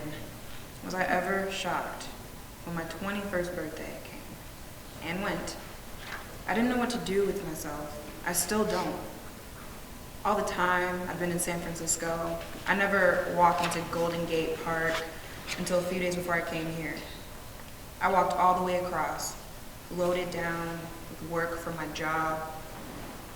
When I got to the water, I had this urge to throw my bags and my purse in. I wanted to kick off my shoes, tear off my clothes, throw them into the water, and then I wanted to jump in myself and just end it all. Don't talk like that. Don't let me hear you talk like that ever again. You want to throw away this gift of life? You call this a gift? I'm tired, Aunt Willow. Life has been nothing but a misery. Then you have to spend your time fighting against that misery. I've come from a long line of women who couldn't fight, who wouldn't fight, but the buck is stopping here. What does that mean? Baby, on my mother's side of the family, at least one woman in each generation has killed herself. My mother, and her mother before her as far back as slavery. But why? How do you know this? They couldn't see anything but misery in their lives. They couldn't see or feel the beauty in life. Worst of all, they couldn't see the beauty in their children. My mother left a letter for me in one of my school books. She knew that no one would ever tell me the real story, so she had to leave it where no one else would find and destroy it. Keeping all of that hidden generation after generation only helped perpetuate it. My mother's letter gave me what I needed to break the chain. Yeah, sometimes I feel it. The misery is thick, dark, and moist. I feel it closing in on me too. That's why I do things others may view as eccentric. So what if I run naked in the rain? Who is it hurting? But more importantly, who is it saving? I am fighting for my life. Does anyone else know this? No, I haven't told anyone. I mean, what would people think? You see, black folks don't commit suicide. Tell it to the folks pumping drugs and alcohol into their systems. Tell that to our bodies self-destructing from stress overload. Tell that to our folks killing each other with no more concern than swatting flies. We have our ways of killing ourselves, only they're sometimes so subtle or so outrageous. It's never called what it really is. You know, that's why I'm so happy to know that Poppy is centered on self. It means that she's always going to try to survive in the best way possible. It means that maybe she won't let the misery envelop her. So where do you get off talking about removing the weight of life? I'm not really thinking about doing it, only thinking about it sometimes. That's how it begins, with a thought. But think about this. Death is always an option. Why not try living instead? Things are not that simple in my life, Aunt Willow. Then all I can do is pray for you, baby. Pray for some rain in your life. She gathers her things and exits up the stairs. The lights fade to black.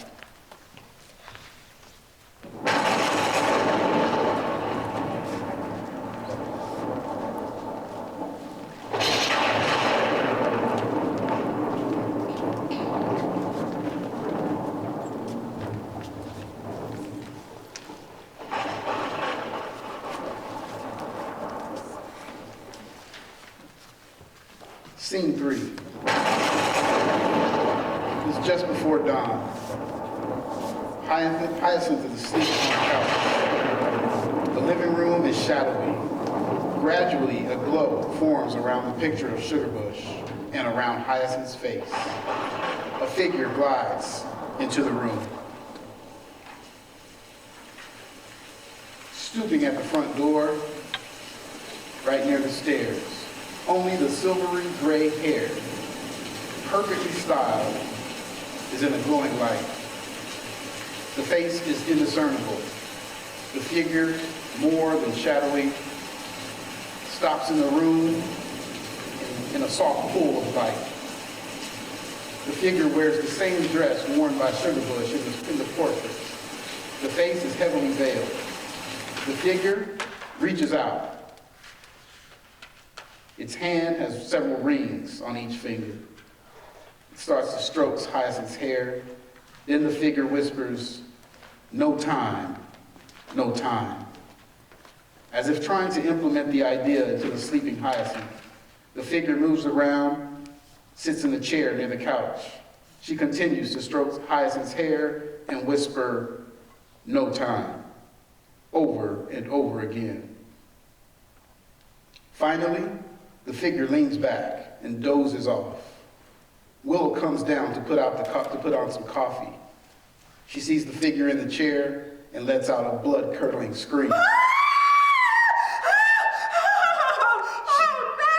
She keeps on screaming as she tries to make her way back up the stairs. Everyone comes downstairs and enters the room. It's Sugarbush, Lord have mercy, it's Sugarbush! Hyacinth wakes up. Oh, God. She notices the dozing figure in the chair and shrieks. She grabs her head and starts to feel the pain shoot through her brain. The dozing figure awakens and sits up. Everyone huddles at the stairs except Magnolia, who goes across to see who the figure is. Lily, come here and see about Hyacinth. Yes. You okay, daughter? Daughter, what is this all about? What is the meaning of this? The figure removes the veil and the wig. It's lilac. She's disoriented. Oh, my head. What's the matter? What are you doing in Maymay's clothes? Lily is holding Hyacinth, who is saying over and over again, "No time, no time." That's right, Mama, only there's no time. There's no time. You got to tell it. You got to tell it now.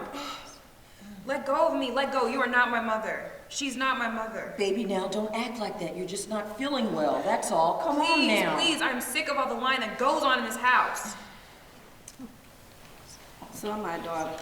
So am I. You're right, Hyacinth. Lily is not your mother. What? Chris sneaks into the kitchen, gets the biggest spoon he can find, and he disappears into the backyard. Sage sits on the stairs. Then who is Mama Oli? Does anyone even know who my mother really is? Let me tell her, Mama.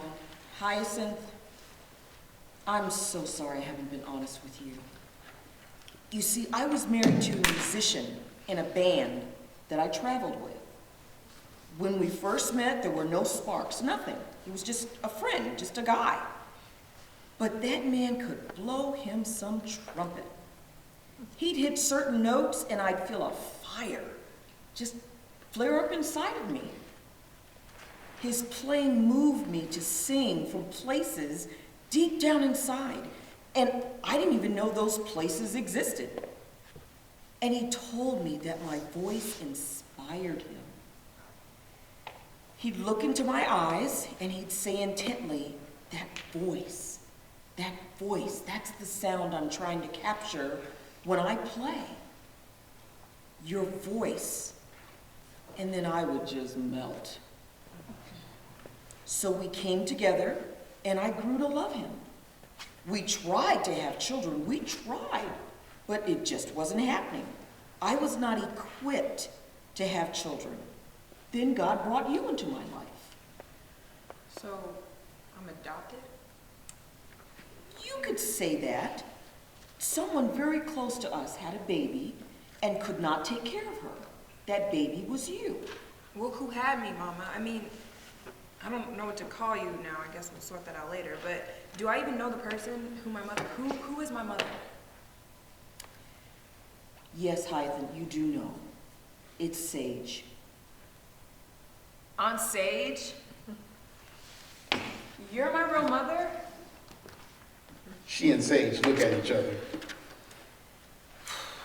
Your Aunt Sage had the pleasure and misfortune of falling in love with someone who could not take responsibility for rearing a child. She started counting things after he left her.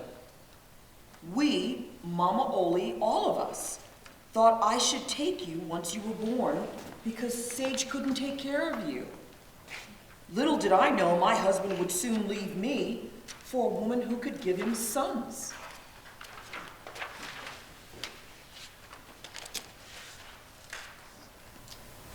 One, 2, 3, 4, 5. 1, 2, 3, 4, 5. Count is real. Love is not. Sage goes into the kitchen and is heard counting the silverware. Sage loves you in her own way, and I love you too. We all do, Hyacinth. Hyacinth, how did you find out that Lily wasn't your mother? From some blood tests that I took. I went to donate blood, and they told me what my blood type is. It's AB positive, and I knew that I knew that yours was type O negative. No matter how I worked out the genetics chart, there was no way you could have had me. Wait a minute now. Mama Oli, what's your blood type again? Lilac closes her eyes and starts whispering, "No time." AB positive. Uh-huh. And Lily is type O negative. Yeah, that doesn't work out. And Moss is type O positive. So is Aleander. Those don't work out either. I'm A negative. Well, that's possible, but my mom, Lily, Uncle Moss, Uncle Oleander, I don't understand. I don't. Hyacinth's right. It's time. It's pretty simple, daughter. I'm not their mother. In fact, I'm nobody's mother. What? What is she talking about? What's Mama Oli? What? A long time ago, before we moved to this town, to this house, Sugarbush used to own another house, a house of ill repute. In other words, a whole house. It was an extraordinary place. Everything in it was first class, even the women, even me. Yes, I worked there. And I was the best. That's why Sugarbush took me under her wings and treated me like her very own daughter. After a while, she got tired of that life. So she sold the business and decided to create a house of respect. Right here in this very town. She asked me to come with her, and because I loved her so much, I did. People flocked to this house. There was always music and dancing and laughing. There was always something going on here. The neighbors and their children were always running in and out. The parties, the teas, lemonade on the porch. And every once in a while, someone from the old life would come contact Sugarbush.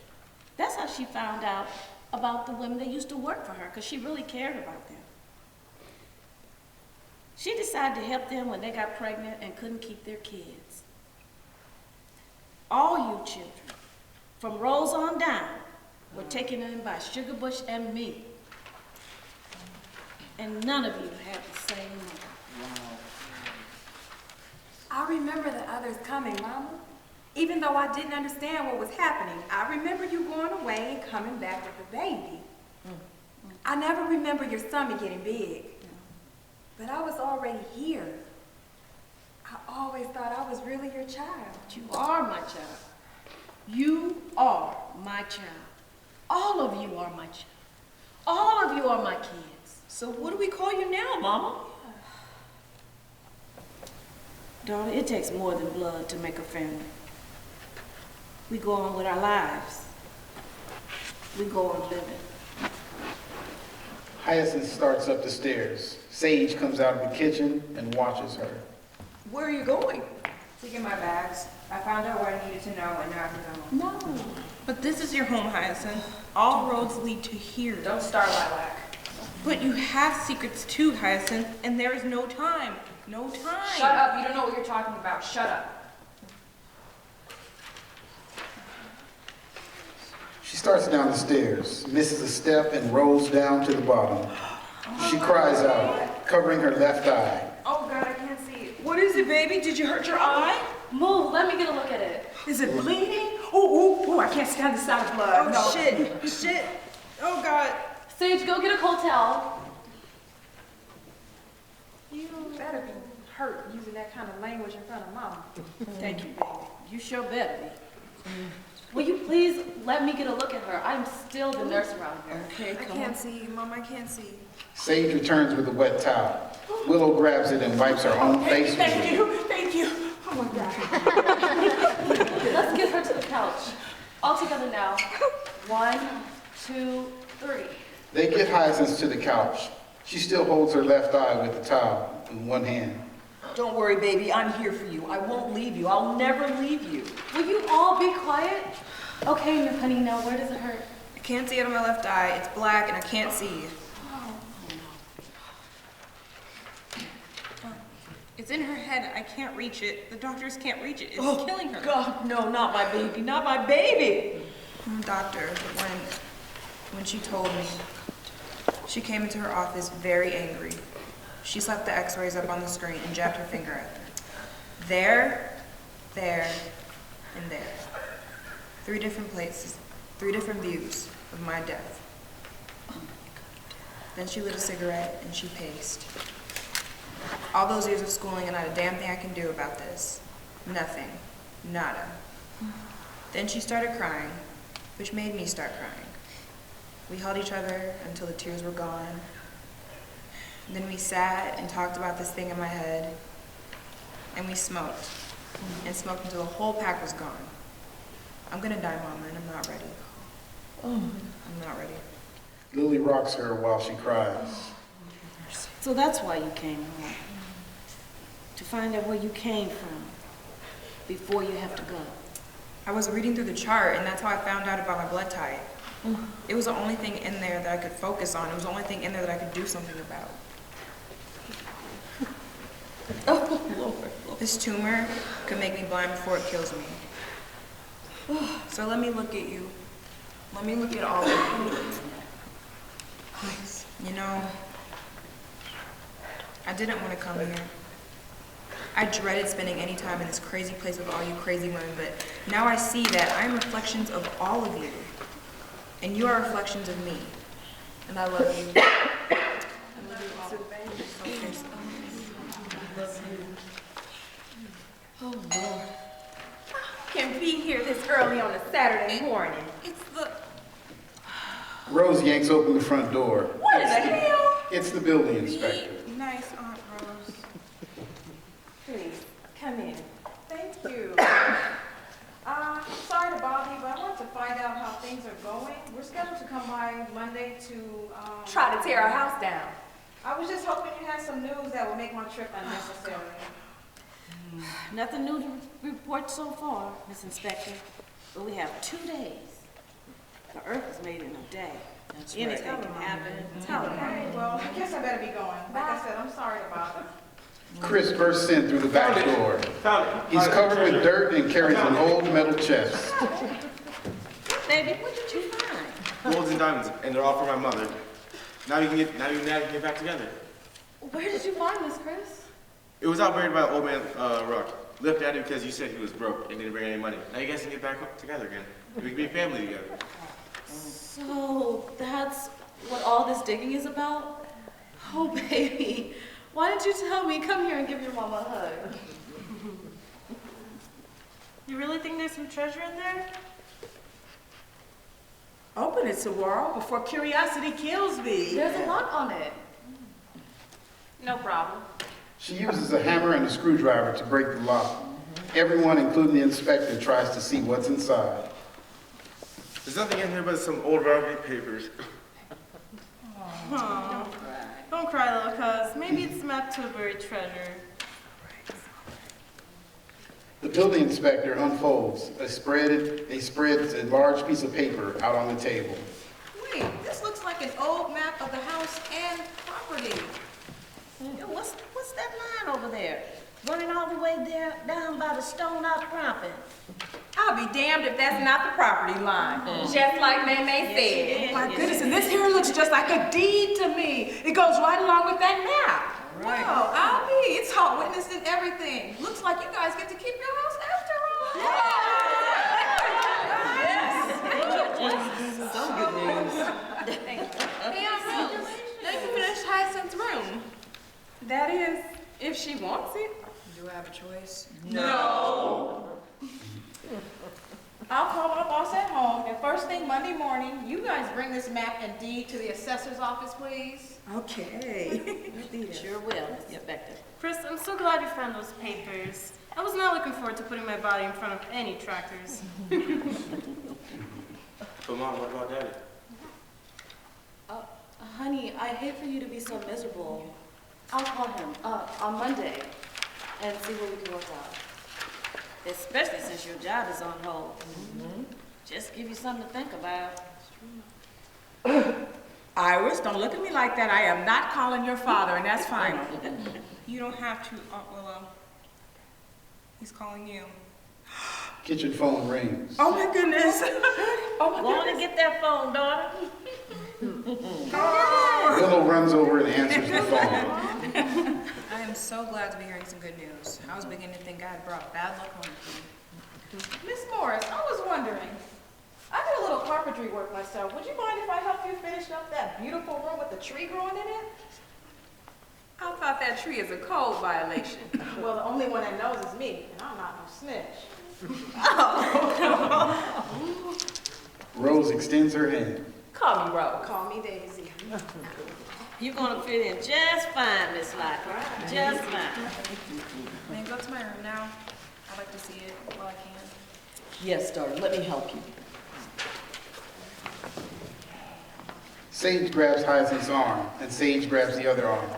Once a while, when the time comes. Baby, I'll do whatever I can to make it easier. The phone rings. Everyone stops.